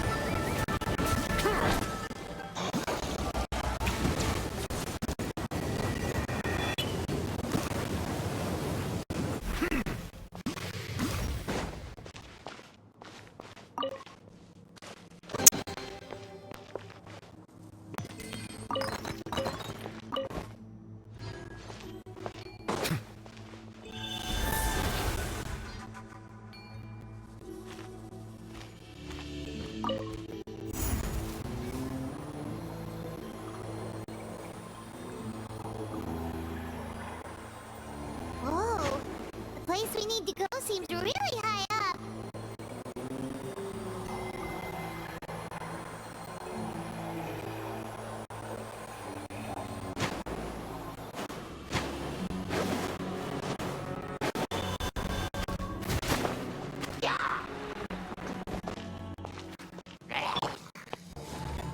Everybody hold hands. Let's dance. Stand with me.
This is the final stretch. We just need to climb up, and we'll be there. Nothing to it. Easy for you to say.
This must be the entrance the Pyro Archon told us about. The one ripped open by the Abyss. Yes. There's something in the depths of this place that feels familiar, yet also foreign. We actually have to go in there? Okay, Paimon just needs to psych herself up. Don't push her through before she's ready.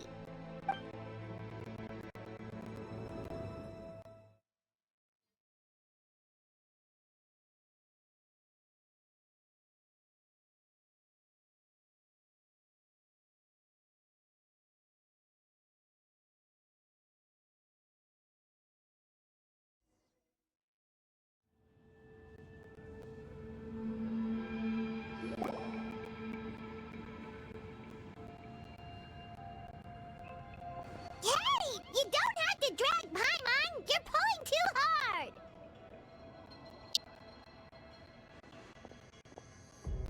Looks like we made it. This is the Night Kingdom. It looks so different from what I imagined in the stories. That overflow of energy is probably what trapped Kachina here in the first place. From this point forward, everything we know about the real world no longer applies. Anything can happen here. Paimon's more worried about how we're gonna make it out. We obviously can't go back the way we came. Do you see that patch of light on the ground? It's shining down from that fissure in the sky. Oh yeah, right in front of us. So that's coming from up there? Oh, it's so high up. Did we really fall that far down? Just like I said, our real-world knowledge doesn't apply here. We fell all this way, yet came out completely unscathed. If this was the real world, we'd have to climb our way back up to the entrance. But here, all we have to do is stand underneath the light and offer a prayer. That's it?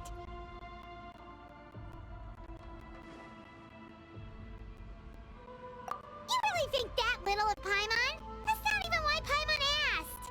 So that means all we need to do is find Kachina and bring her to this location. Exactly. This light is streaming in from the real world. It's a link between the two realms. The terrain looks difficult to navigate, and the visibility's not great either. How are we supposed to find Kachina in these conditions? Yeah, these floating black things don't look super friendly either. Those are all manifestations of abyssal power. Be careful.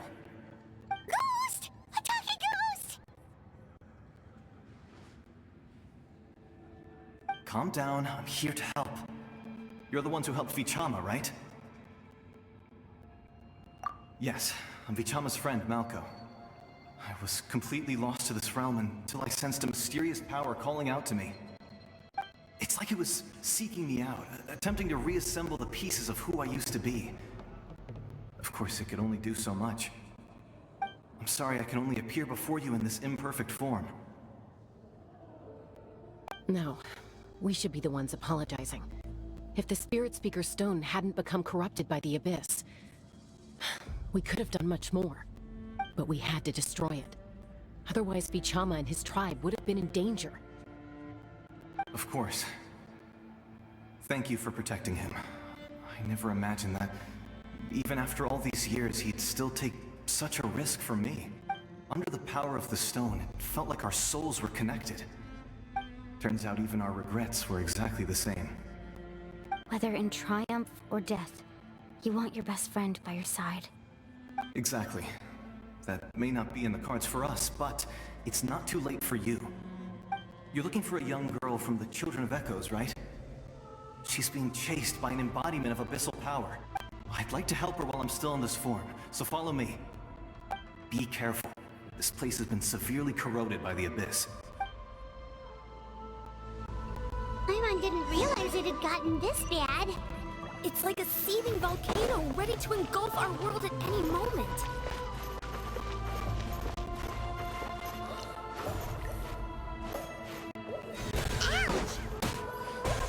Stick close to me. My power will be able to ward off attacks for the time being.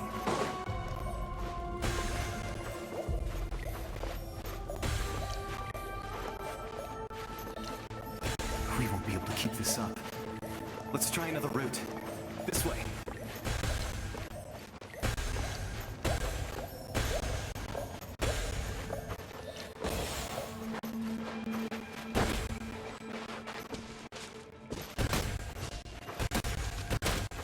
Sorry for the trouble.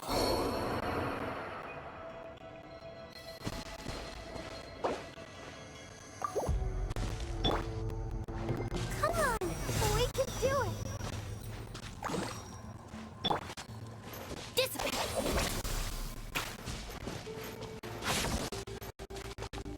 Not good. More monsters. We shouldn't waste our time on them.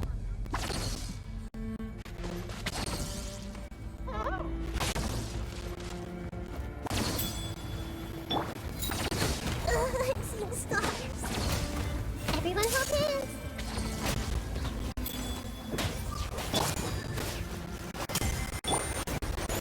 Our bond is strong. Bow your head.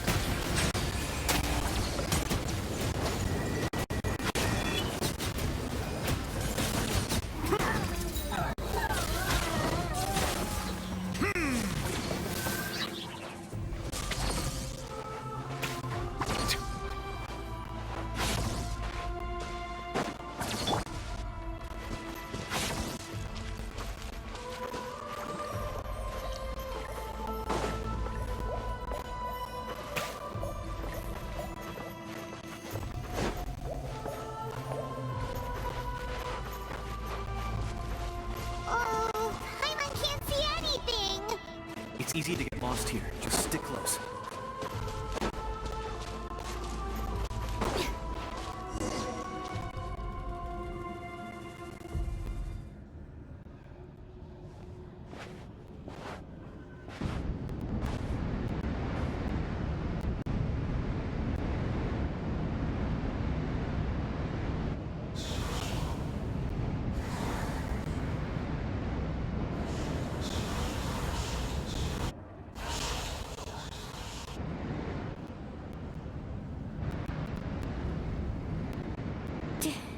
Did you hear that?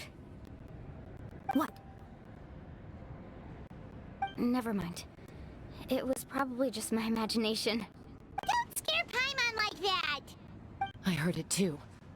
It was a voice from the abyss. What did it say?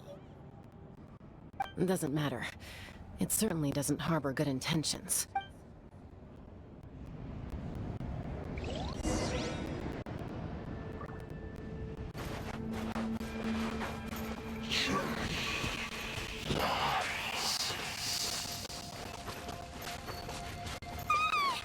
I just heard it too.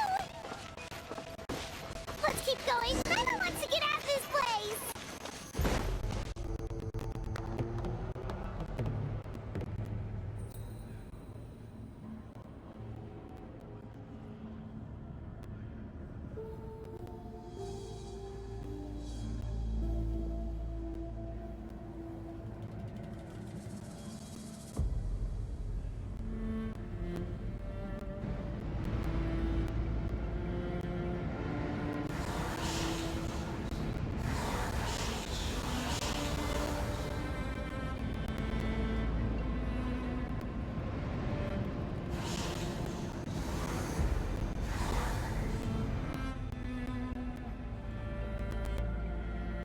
here, Kachina!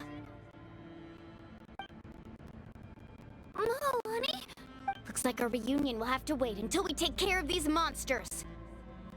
Good idea. Let's go!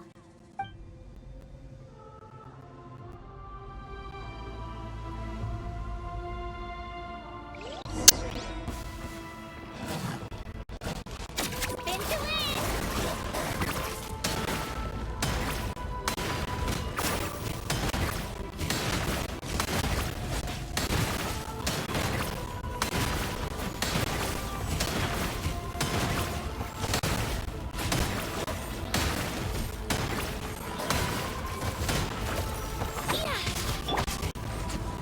I see everything.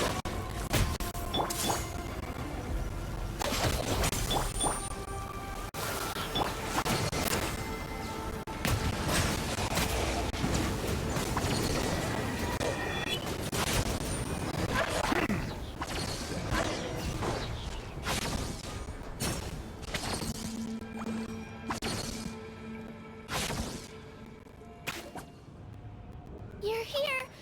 You're finally here. Thank you so much. That monster can appear from anywhere. It almost caught me a bunch of times. The YUP's power helped keep me hidden, so I just tried to stay out of sight until you got here. Had a girl. You did so well. And most importantly, you weren't hurt. Should we start heading back then? Actually, I have a request. Will you come visit the YUP with me? I can't exactly put it into words, but something's wrong with the Ode of Resurrection. And I know it has something to do with the contamination from the Abyss. That was the Pyro Archon's theory as well. Everything we've seen here certainly seems to back it up. In the Night Kingdom, there are 6 main totem poles representing the YUP of each tribe. You can think of them like the body of each YUP. Additional totem poles, like the ones around here, serve as proxies to which the YUP can extend their consciousness. There are countless proxies scattered around the Night Kingdom. Through them, the YUP can extend their consciousness over the entire realm and track down souls no matter where they roam. But if a proxy were to become severely contaminated, then a soul could become lost within the Night Kingdom. Judging by the current situation, I don't think we're dealing with just one contaminated proxy. Even if we could drive back the abyssal power from one of them, that probably wouldn't even put a dent in the problem. Still, we can't just leave the YUP to suffer. It's protected me this whole time. I agree. We might even manage to draw out the monster that's been hunting Kachina. Getting rid of the monster might slow down the deterioration of the Night Kingdom. Kachina? What's wrong? Nothing. Just a headache. And that voice again, telling me to abandon the YUP and leave this place. Maybe we really should leave. Kachina's already been here for too long. No, I'm fine. I don't plan on listening to that nonsense. I can hold on. Just up ahead. I'll lead the way. Besides, I can still fight, so please, help me out a little longer. Listen to me, Kachina. We'll come with you, but that's because we want to help the YUP, not because we have something to prove. You don't have anything to prove either. It's okay if you reach your limit. We'll be there for you. All right, the sooner we get this done, the better. We've already come all this way, so we might as well try to get to the bottom of this. Let's go. This way. I'll stay here and try to stall the Abyss monster. All by yourself? That's too dangerous. It's all right. I may not be as strong as that monster, but I'm definitely more familiar with the area. Besides, I don't have much time left. If you're anything like my friend, I'm sure you're not particularly fond of goodbyes. So go. Achieve your goal, and return to the world where you belong. Thank you for everything. You're a true hero. Thank you. No one fights alone.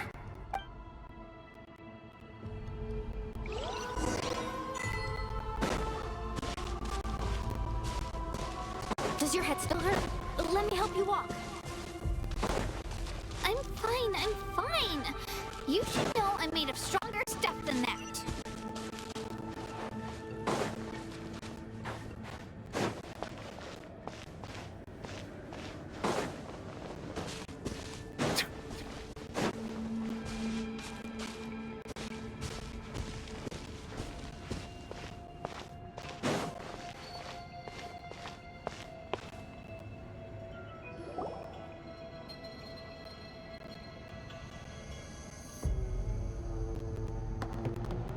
Wyabb! I'm back! My friends and I are here to heal you. Wyabb, can you hear me? Wyabb?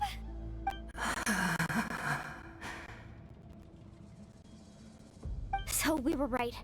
The contamination is already too severe. It's preventing the Wyabb from answering our calls.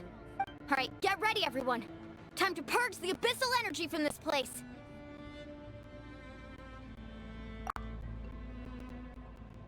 Careful.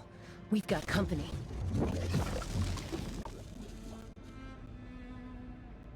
Already? You really think that puny soul could slow me down? Courage in the face of futility is pure folly. He tried to get in my way, so I disposed of him. You killed Malcolm? He would have dispersed with or without me. Rather than worrying about him, I would urge you to focus on yourself. You may have defeated others of my kind in the past, but underestimate me now, and it will be to your peril. No, the power of the Abyss is intoxicating. The destruction it seeks captivates like a masterful work of art. I strive only for the opportunity to see it up close. I thought this naive little girl was an exception, but it turns out humanity is full of lambs willing to offer themselves up to the slaughter. That is the tragedy of your short lives. You understand nothing of all-encompassing power. Ancient names, pride, friendship, all empty ideas invented to give you a false sense of self-worth. They possess no power at all. The Pyro Archon created those grandiose ideals out of pure selfishness. Anything to avoid sharing power. Anything to avoid handing over the primordial gift to ordinary people like you. Don't believe me? Then ask yourself, why is the Pyro Archon strong beyond measure, while you, Kachina, remain so pathetically weak? Kachina! Give me your hand.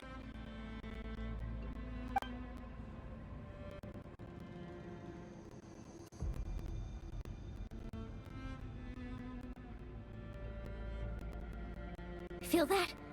I'm right here next to you. Thanks, Moalani. You're right. I have nothing to fear. Because I'm not alone anymore. You're right. Maybe comforting ideals don't have any power. But you also couldn't be more wrong. You've never had to work for your own strength, so you will never understand the true source of our power. What? The courage we have to stand before you and not back down? It comes from our friendship. The power lies not in the ideal itself, but in our commitment to upholding that ideal, and in our decision to stand together and fight! Well said! Let's go, Kachina. It shouldn't take more than 2 of us to handle an enemy like this.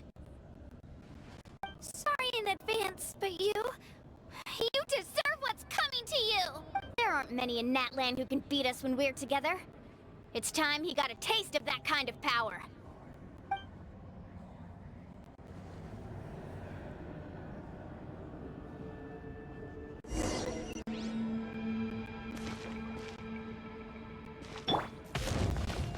From the ashes to this world.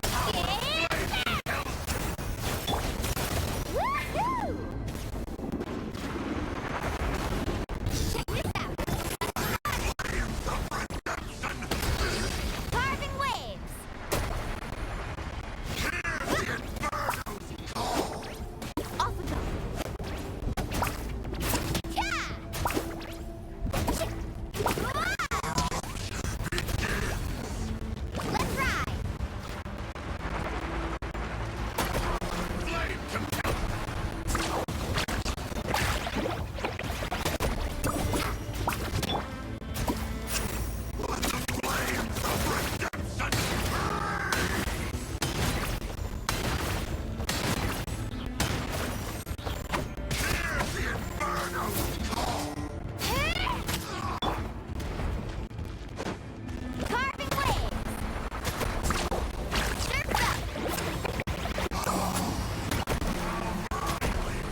We won! We actually won!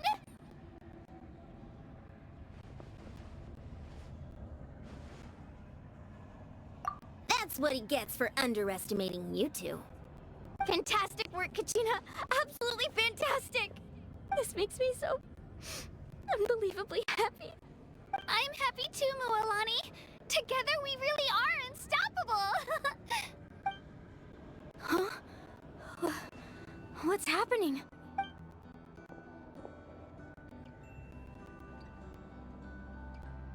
My ancient name is glowing? But I thought I didn't bring it with me. It's probably a projection from the real world. But that doesn't explain why it's glowing all of a sudden. Wait, does that mean you're...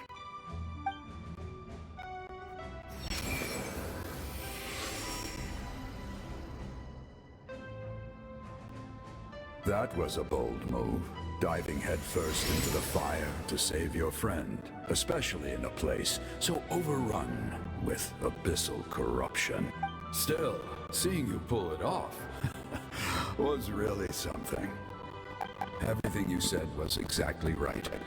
As isolated individuals, we stand no chance against the power of the Abyss.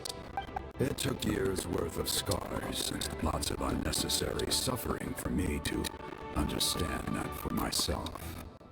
The Pyro Archon's plan will unite us as one. Everyone has a part to play. Only then will we have the power to defeat the strongest of foes. Who are you? Tupac, a warrior from the people of the Springs. I fought against the Abyss during the invasion 500 years ago. I've heard that name before. You were the giant who saved all of Natlan. Since you were able to awaken my words from your ancient name, that means you have fully embodied the aspirations of the Wayab. Under the name Umoja, you shall unite the tribes and save Natlan from its impending doom. Me? As long as blood still runs through your veins, even the tiniest spark of steel against stone can ignite a flame. Its blaze will become one with our vision for Natlan. Even amid everlasting darkness, our bonds remain eternal.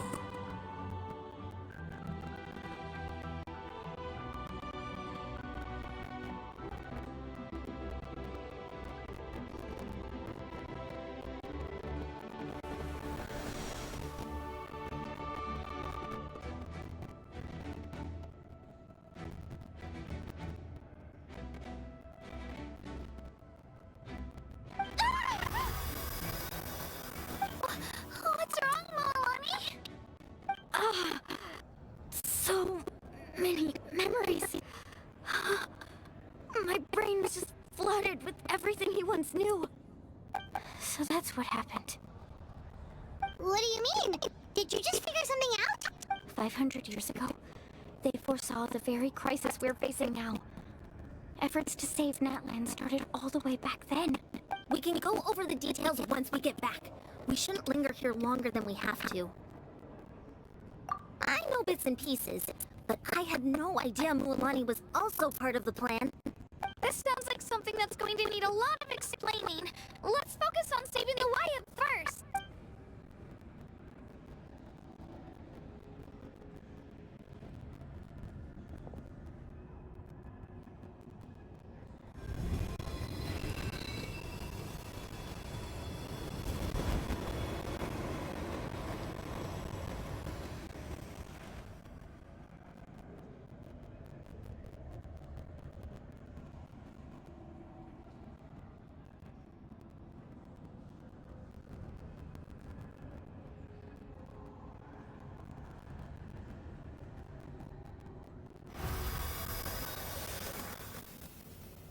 Okay, that should be enough.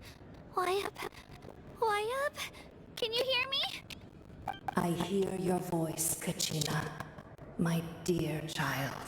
Great. Well then, I'm afraid it's time to say goodbye. I just wanted to make sure you're okay before we leave, but we can't afford to stay here any longer. I was going to ask why you bestowed an ancient name upon someone like me, but it's okay. I'll keep searching within myself for the answer. I'll never stop trying to improve my strength. One day, I'll live up to the hero you saw in me. You are already an outstanding child in my eyes, Kachina. No matter what happens. You are all my most beloved children. It has always been my honor to protect and nurture you. Your ancient name is just that. A name. Much like your parents chose to name you Kachina, I also gave you a name, but it need not define you. Focus on who you want to be. You are already worthy of your name. Now, you need only devote yourself to becoming a better you. The story of your ancient name is for you to continue. Just like your parents, my love for you will never change. No matter what the future holds.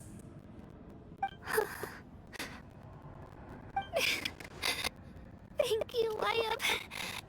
It gladdens me to see the Pyro Archon's plan move another step towards completion. But it is time for you to leave this place. The situation here is getting worse. Go now, my children. Save Natlan on behalf of all you hold dear. I know we've never met before, Wyatt, but I just wanted to say thank you for encouraging Kachina. It was exactly what she needed to hear. Whoa! What's going on? An earthquake? We're out of time. It's the power of the Abyss. Quick, we need to run!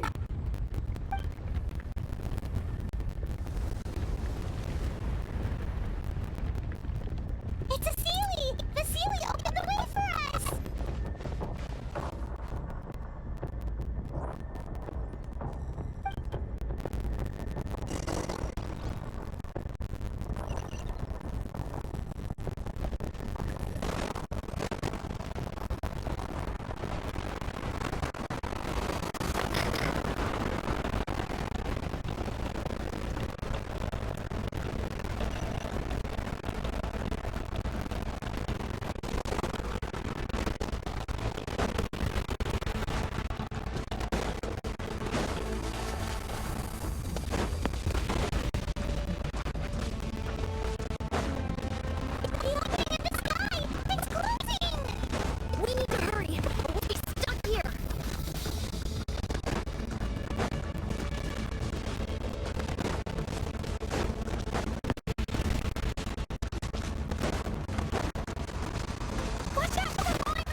You've done well. Now come home.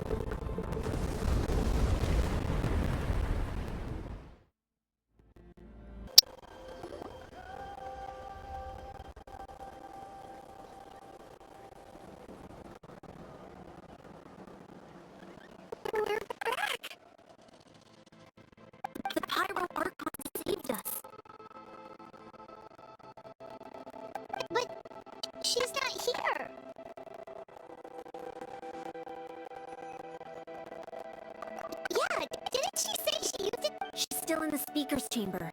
What we saw in the Night Kingdom was just her consciousness. So you're saying her consciousness did all that? Every great display of power comes at a price. You must feel terrible, Kachina. Just hold on. We'll get you to a doctor soon. Let's get back to the stadium. The Pyro Archon said she'd have a doctor waiting for us. I recommend getting a full checkup, just to make sure no damage gets left behind. Paimon feels okay. What about you, Traveler? Right. You always seem to do pretty well against the Abyss. Let's get going. We need to share what we learned in the Night Kingdom as well. Right. The Wyatt mentioned something about the Pyro Archon's plan. What is it exactly? I'll let her explain everything. We're all a part of the plan now. Every move we make from here on out will decide Natlan's ultimate fate.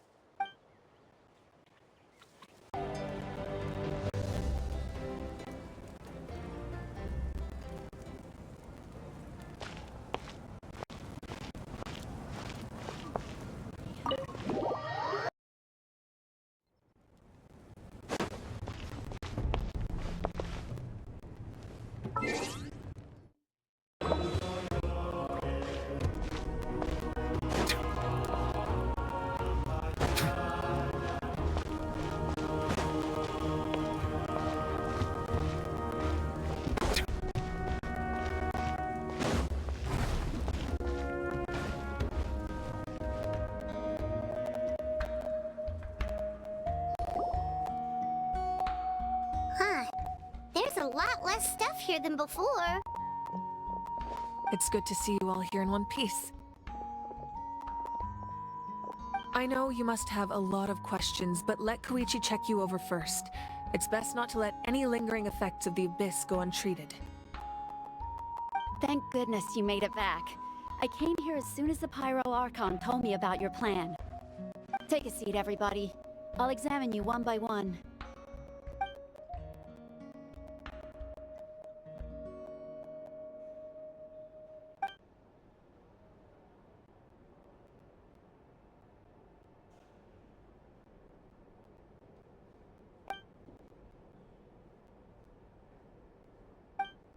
All right, that should do it for now. But just to be safe, I'll perform another checkup in a couple of days. I have to say, though, I've never seen anyone react to the Abyss like you, Traveler. It's like you're completely immune to its power. She's always been special like that. She can even purify its power. Wait, now that you mention it, Paimon doesn't think she's affected either. Given the current situation, that ability will likely play a great role in the events to come. Of course. I still have patients to see, so I'll head out. Thank you, Koichi. All right. We might not see eye to eye, but we both had good intentions. Just give it time. I'm sure we'll figure things out between us one day. Yeah.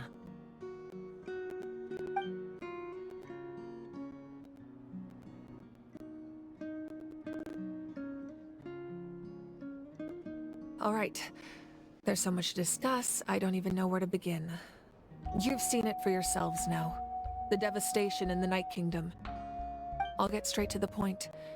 Natlan is on the verge of destruction. It's very possible our nation has less than a year before total devastation. Huh? No. That can't be true, can it? That's right. But I've only ever disclosed that fact to the handful of people working with me to save this nation. Our looming destruction is not a recent development, but the inevitable conclusion of the disaster the Abyss initiated 500 years ago. Mualani told us a little bit about that. 500 years ago, all the nations of Teyvat were invaded by the Abyss. Unlike the other nations, Natlan never had stable and deep-rooted ley lines, so we suffered the worst of the invasion. The battle against the Abyss was exceedingly long and brutal. In the end, victory came at the cost of our civilization and countless lives. Even then, it took centuries of solving the disasters caused by the Abyss to finally achieve the peace we know today. And still, this is but a superficial victory. The forces of the Abyss have merely been driven back underground. Their threat to Natlan remains as real as ever. I'd never have guessed. The problems plaguing the Night Kingdom are all the more complicated because that realm is essentially functioning as Natlan's ley lines.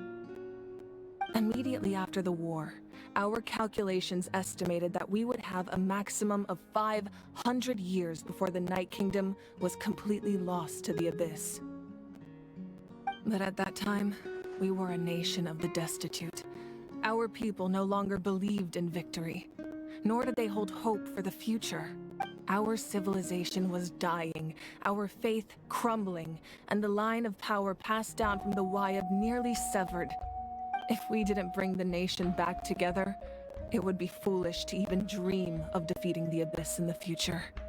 So, the Archon had a long and involved discussion with the heroes of each tribe, and finally came up with a 500-year-long plan to save Natlan. So that's what happened. After finding Kachina, I encountered a strange figure who gave me a series of new memories.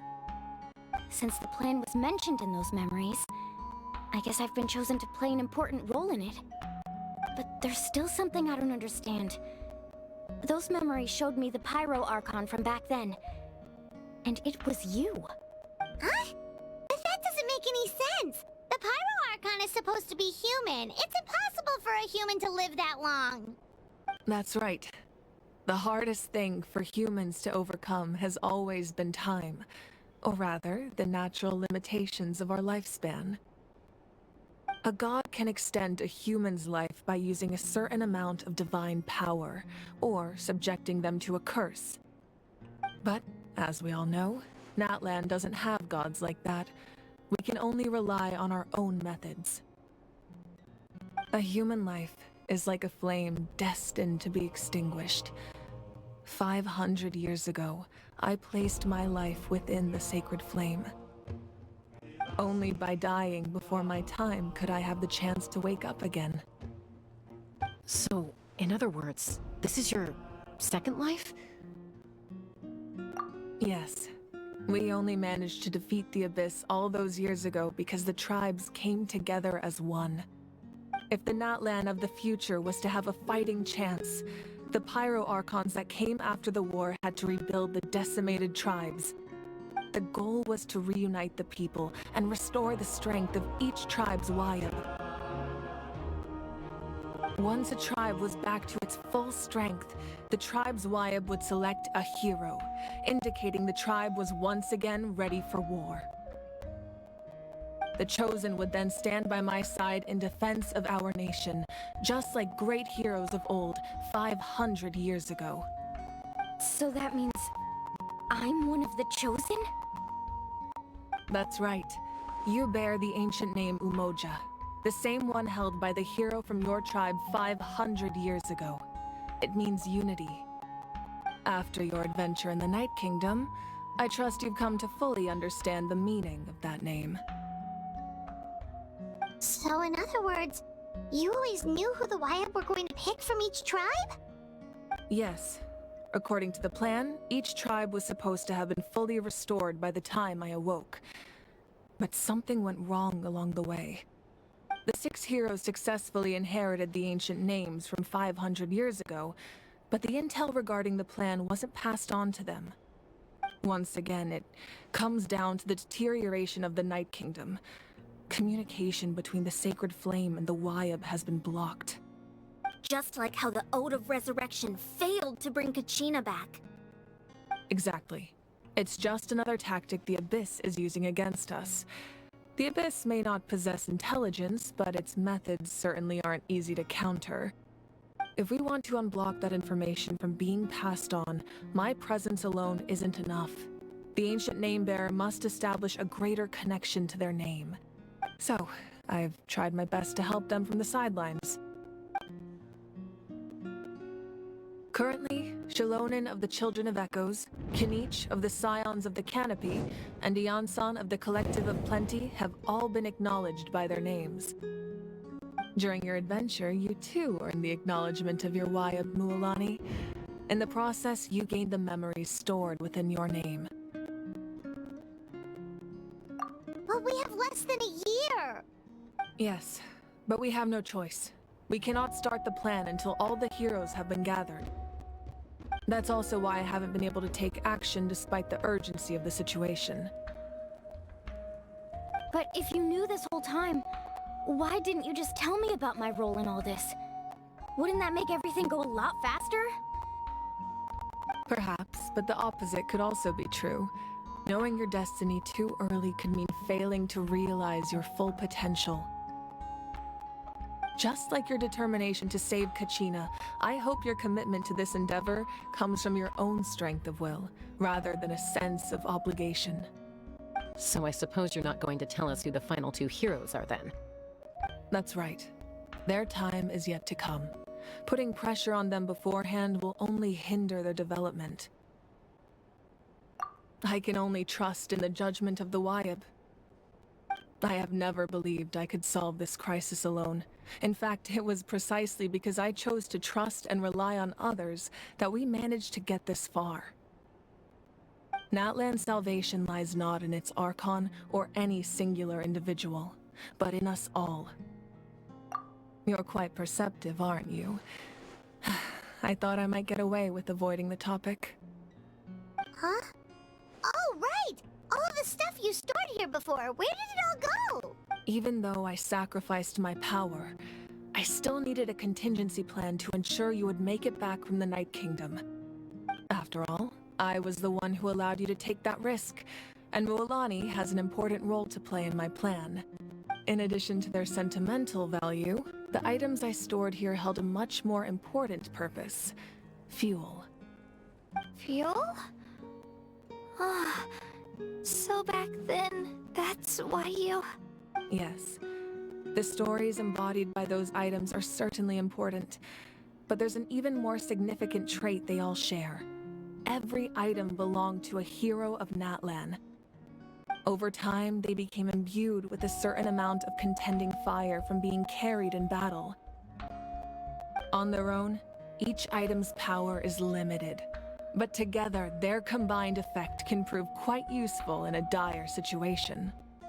By burning those items, I was able to activate the contending fire stored within them to open the boundary between the two worlds. It was a rather crude approach, so all their power was depleted in an instant, as you can see. But weren't they all precious treasures? What about their stories? That's exactly why I dragged you all here. No matter what, I never wanted the Pyro Archon to have to use that power. Oh, I'm so sorry. You have nothing to be sorry for. You all deserve my thanks, actually. If you hadn't saved the totem pole, that area of the Night Kingdom would have been forever lost to the Abyss. And then, it would only be a matter of time before the Children of Echoes was met with disaster. Besides, when those heroes entrusted their belongings to me, or the Pyro Archon of their time, it was out of a desire to contribute to Natlan's survival. If they knew those items helped save the present-day heroes of Natlan, they would not mourn their loss. Even when you put it that way, I still feel bad. There's no need. Remember what I told you about time? The people and the events of the past are never truly lost to us. We simply carry them with us in a different form. In that sense, we didn't lose anything at all. If you still have regrets, let them fuel your resolve in the battles to come. Your deeds will become new legends and nurture new forms of power just like the items once stored here. Well, we'd still like to return the favor. Well, if that's the case, just treat me to a drink sometime. Now that Kachina has returned, we can finally hold the victory feast and celebrate your team's triumph in the Night Warden Wars. And we could all use the rest, that's for sure. Plus, you'll be able to silence everyone who doubted you once and for all, Kachina. Still, now that I know the danger we're facing, having a victory feast doesn't feel right. Try not to let it get to you. It's important to stay calm. Worrying about it will only affect your judgment. All right. You should head out. I'll join you in a bit.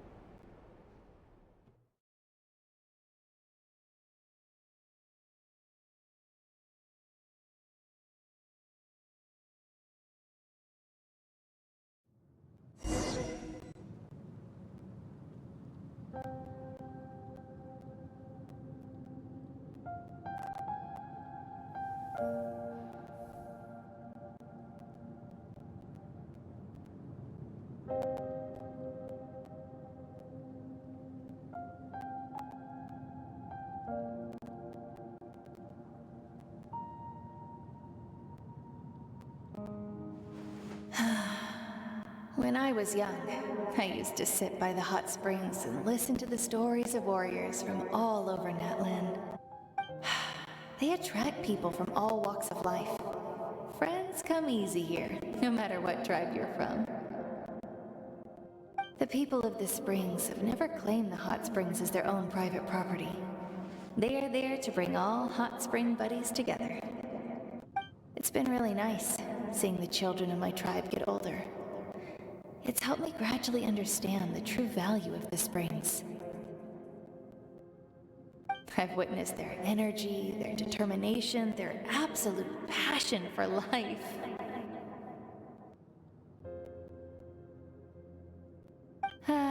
Even when they cause trouble, I never managed to hold on to my anger for long.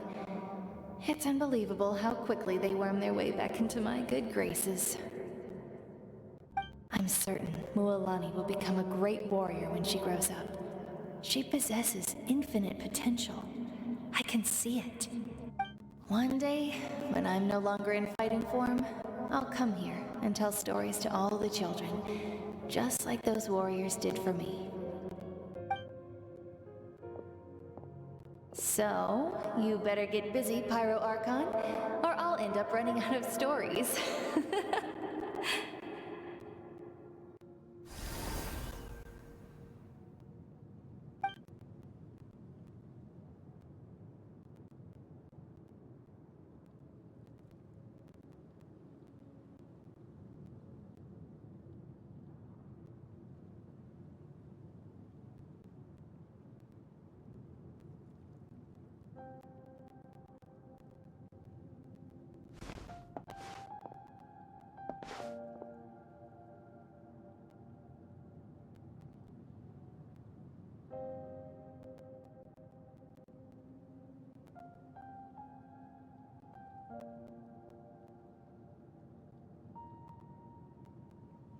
Our nation is engulfed in darkness. Our tribes stand divided, and yet you promise victory in the distant future.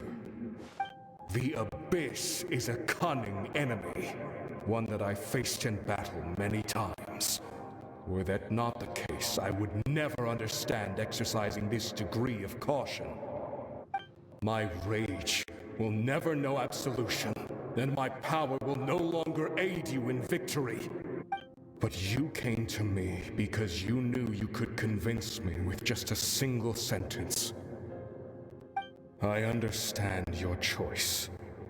The heroes of today will forge the path ahead with blood and fire.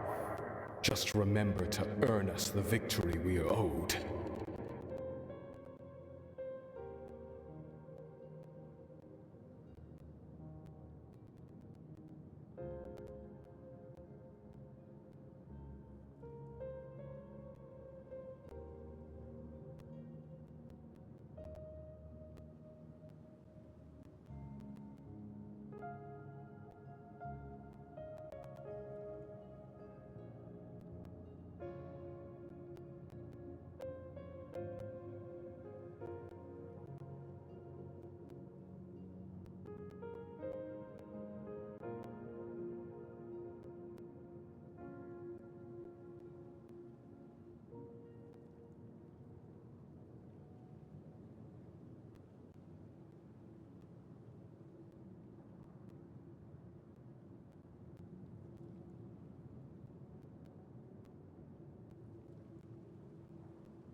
Otherwise, rest assured, I'll find a way to collect the debt. For Natlan.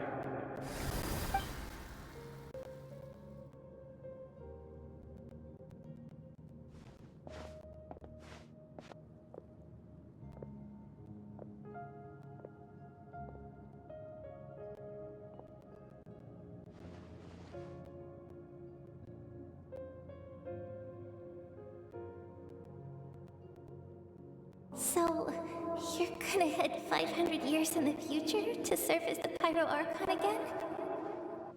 But what about the you from right now? You're just gonna die? You can't ask her those questions and expect her to answer, my dear. The decision is hers to make, and she deserves our support. We will do everything we can to rebuild the tribes. Don't you worry. Even across time, we will all do our part to fight for Natlan's future. Yeah, Mom's right. We'll always believe in you, sis. Oh, seriously though, Dad should be here. Where is he? I imagine he didn't know what to say, so he chose not to come at all.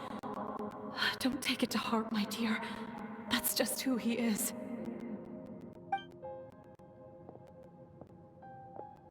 Just remember, no matter what happens in the future, we will always love you.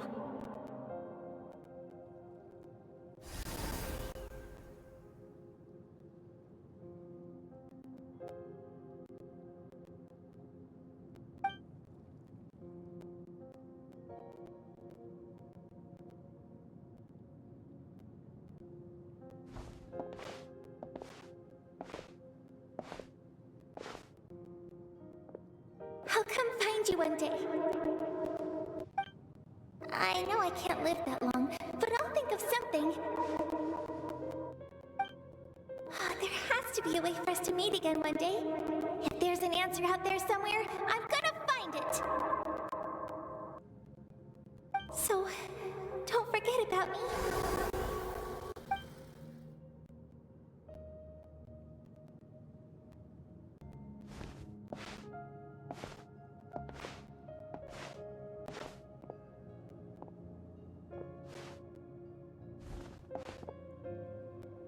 If that's your decision, then you have my full support, Archon.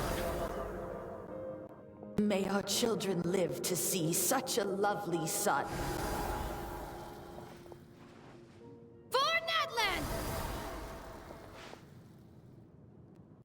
No one fights alone.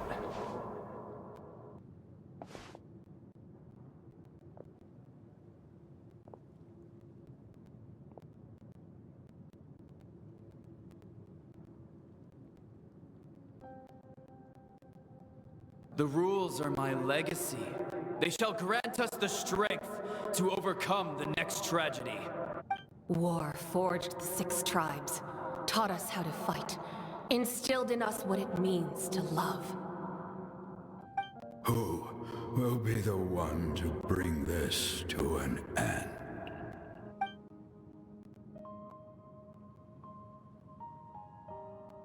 We are the inheritors of memory and legend. Those who grew alongside sun and wind. Those who forged our own destiny and future. That is Natlan's fire, the lifeblood of our nation.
I knew Chasta would be here, so I just came to deliver some medicine.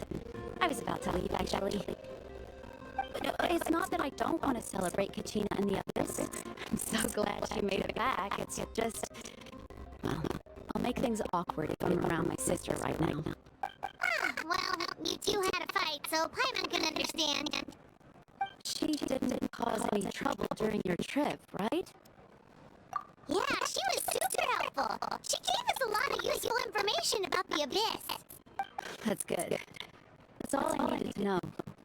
Is there a reason you asked? You were pretty outspoken when we first met, but now it's like you're holding something back. Maybe it seemed unreasonable, picking that fight with her before you left, but I did it for a reason. Her impulse to fight is extremely strong. Her mental strength helps her rein it in, but she still loses control sometimes. I had no idea what you might face in the Night Kingdom, so I didn't want to take any chances. So what you're saying is... Okay, so maybe it sounds a little stupid, but it works pretty well. It helps her keep her cool for a little while, at least. Anyway, I'm just glad you were able to make it back safe and sound. That's all I wanted. What? Did you really have to go that far? Can't you just talk it out? No way. Chaska never opens up about her own pain, especially to her family. She can't learn about this, or it'll be even harder to help her. I appreciate the understanding, and don't worry. I'll find a way to help her ease this burden. Anyway, I need to get going. Enjoy the celebration. Oh, and if you ever need a doctor, you know who to find. Who would have thought there was a deeper reason behind their arguing?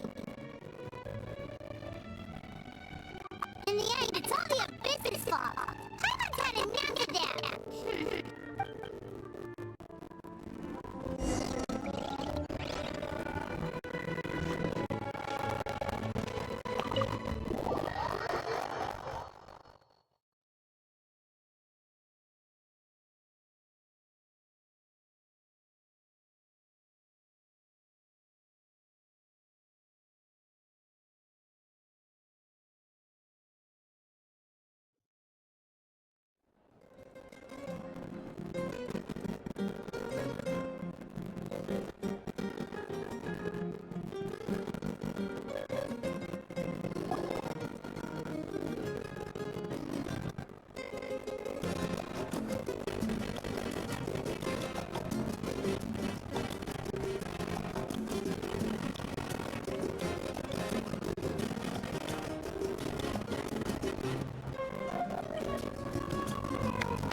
Let's give a huge round of applause to our brave young warrior, Kachina!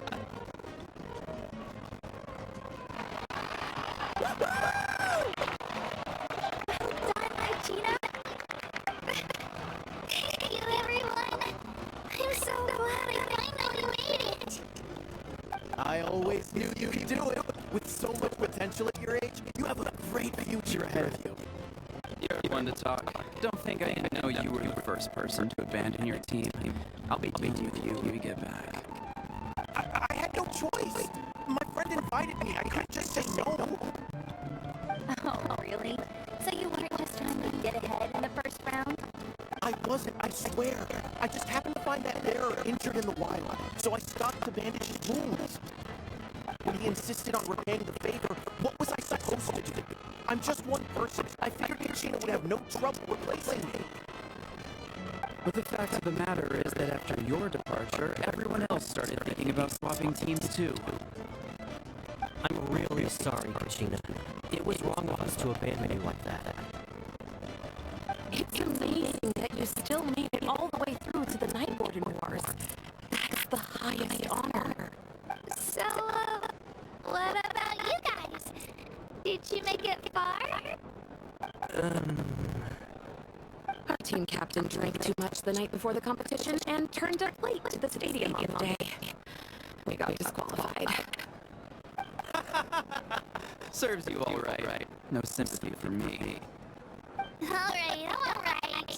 There's no need to be like that, Uncle Pakal. Dear friends, I'd like to say a few words. Firstly, I'm grateful to my friends and our great archon for helping to bring me back. This traveler and her companion Paimon are some of the strongest people I've ever met. If they were allowed to participate in the pilgrimage, I have no doubt that they'd win the whole thing. They've agreed to let me learn from them.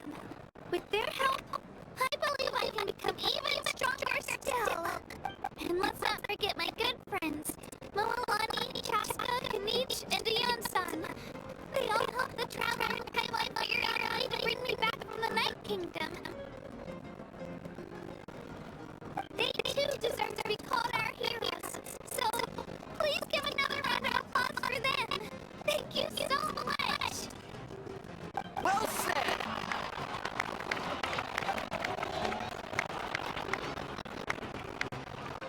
I'll drink to that. How does it feel being a hero, Kachina? To be honest, it's a bit overwhelming. It all just feels so surreal. Well, you better get used to it. Next up, undefeated champion! Hey, please don't make fun of me.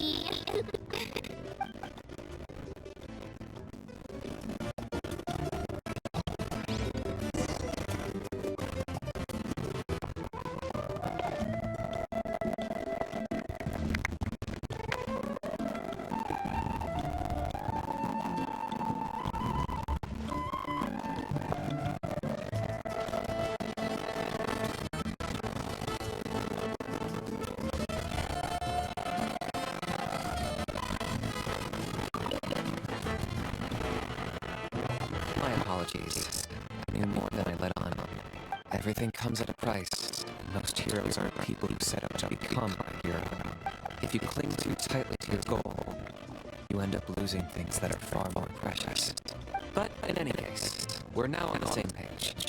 I wonder how long before the two final heroes appear. From the Flower Feather Clan and the Masters of the Night Wind.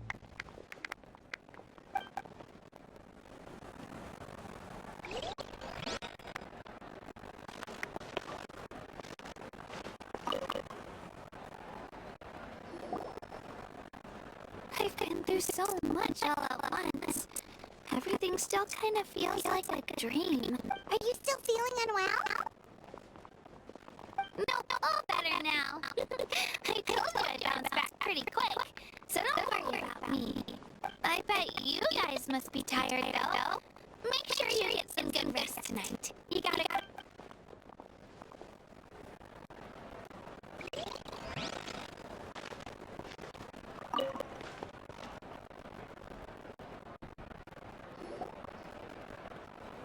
Now, at previous victory feasts, you'd always find me in the crowd singing and dancing. But after what I found out today, it's too much. I'm still trying to process it. It does feel weird seeing you so out of sorts. Is this another pearl of wisdom based on your adventuring experience? Well, Paimon appreciates the traveler. Everyone's come together to celebrate Kachina's achievements. That's gotta be a first. You're right. Kachina looks really happy. And now I'm being the moody one. Enough doom and gloom. Time to shake it off.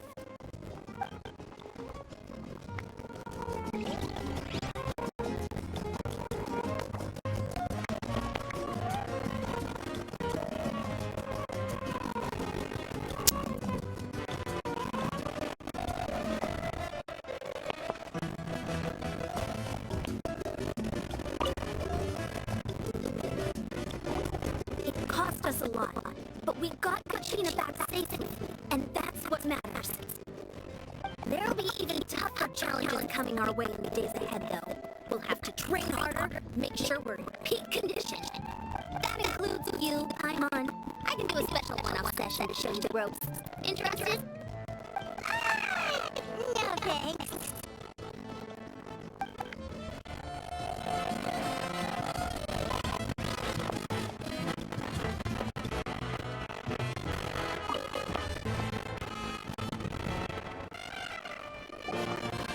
rare to meet travelers as strong and brave as yourselves.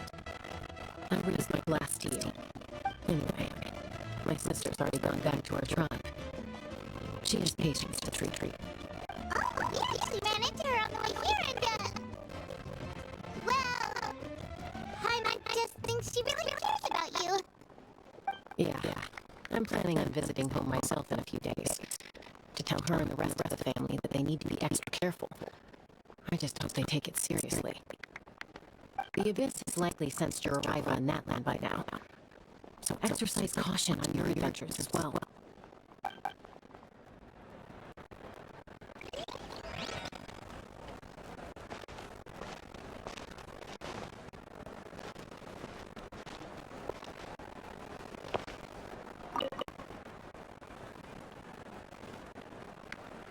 Alright, Kachina, let's party!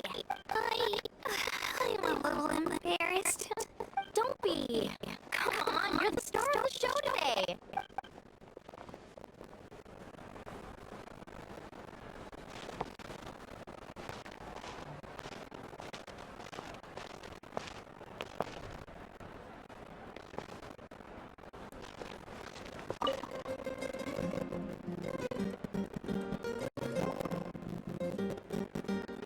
You're here.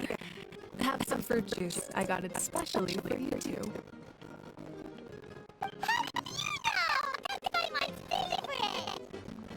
You look like you've still got questions. Ask away.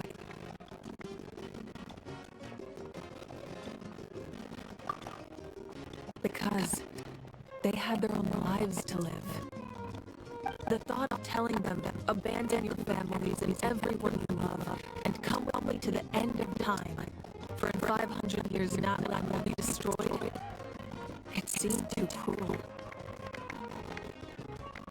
You could just as easily point out that everything in this world would come to an end eventually. But life is short, and beyond a point it just doesn't seem real. Imagine if I said, let's leave right now and go save the sun because it'll flame out in a few million years. It would sound quite ridiculous. I couldn't make them shoulder that burden with me. Besides, every generation will have its heroes, this one included. The plan can still work without them. Or, of course, without me. But since I was the one who came up with the plan, I felt duty-bound to see it through to the end. I'm suddenly remembering my portrait in your room. Was that your family from back then? Yes, it was. So when you asked me who my sister grew up to be, the truth is that very little information survives. From what I've been able to piece together, I can conclude with a reasonable degree of confidence that she ended up as an architect and artist. She played an instrumental role in rebuilding the scions of the Canopy tribe, designing and building many houses. But of course, none of her buildings are around anymore. Still, it was an impressive achievement, and I'm very proud of her. You feel loss keenly. It seems to stir up feelings of regret in you. But this is something I have long since come to terms with. This is a war, and there can be no war without loss. I am already far more fortunate than those who lost their lives to the Abyss. The people of Natlan look to me as their archon, and the weight of their expectations is mine to bear. I must see our fate through to the very end, no matter what I may find there. Yeah, doesn't that mean the way everything ends has already been written, including your plan? I suppose, but so what? Don't forget, time takes many forms. The past, present, and future coexist, and all are equally important. Even if the future ends in destruction, there's still no reason to give up on the here and now. And it's precisely because we humans cannot know our fate that we will never give up on our struggle. This is a pivotal moment. We are still 2 heroes short. Well, 3 to be precise. There's one further hero who I'm hoping to get on my side, whatever it takes. Your resistance to the corrupting power of the Abyss is truly remarkable. It would easily make you an all-important figure in the upcoming battle. If you agree to join us, you will not only gain my full support in your journey, but I will also forge a brand new ancient name for you. Ancient names can be forged? They can. Several strict conditions must be met, but if they couldn't be forged at all, then the number of them in circulation would have long dwindled to zero. Possessing an ancient name would mean that your adventures in Natlan are recorded in full. Your stories will be remembered by our people for all the years to come.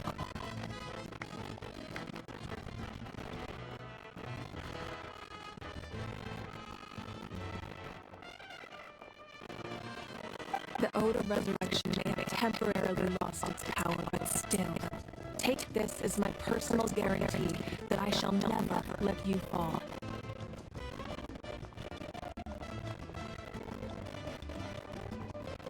Just like in the Night Kingdom, I will be there for you. That is a promise I will fulfill at all costs. This nation always honors its heroes. Yeah, we can't just ignore the situation here. Wonderful. Then I'll reach out to Shilonen right away. She's the one who will forge the name. I've never forged an ancient name for an outlander before, but I trust she'll find a way.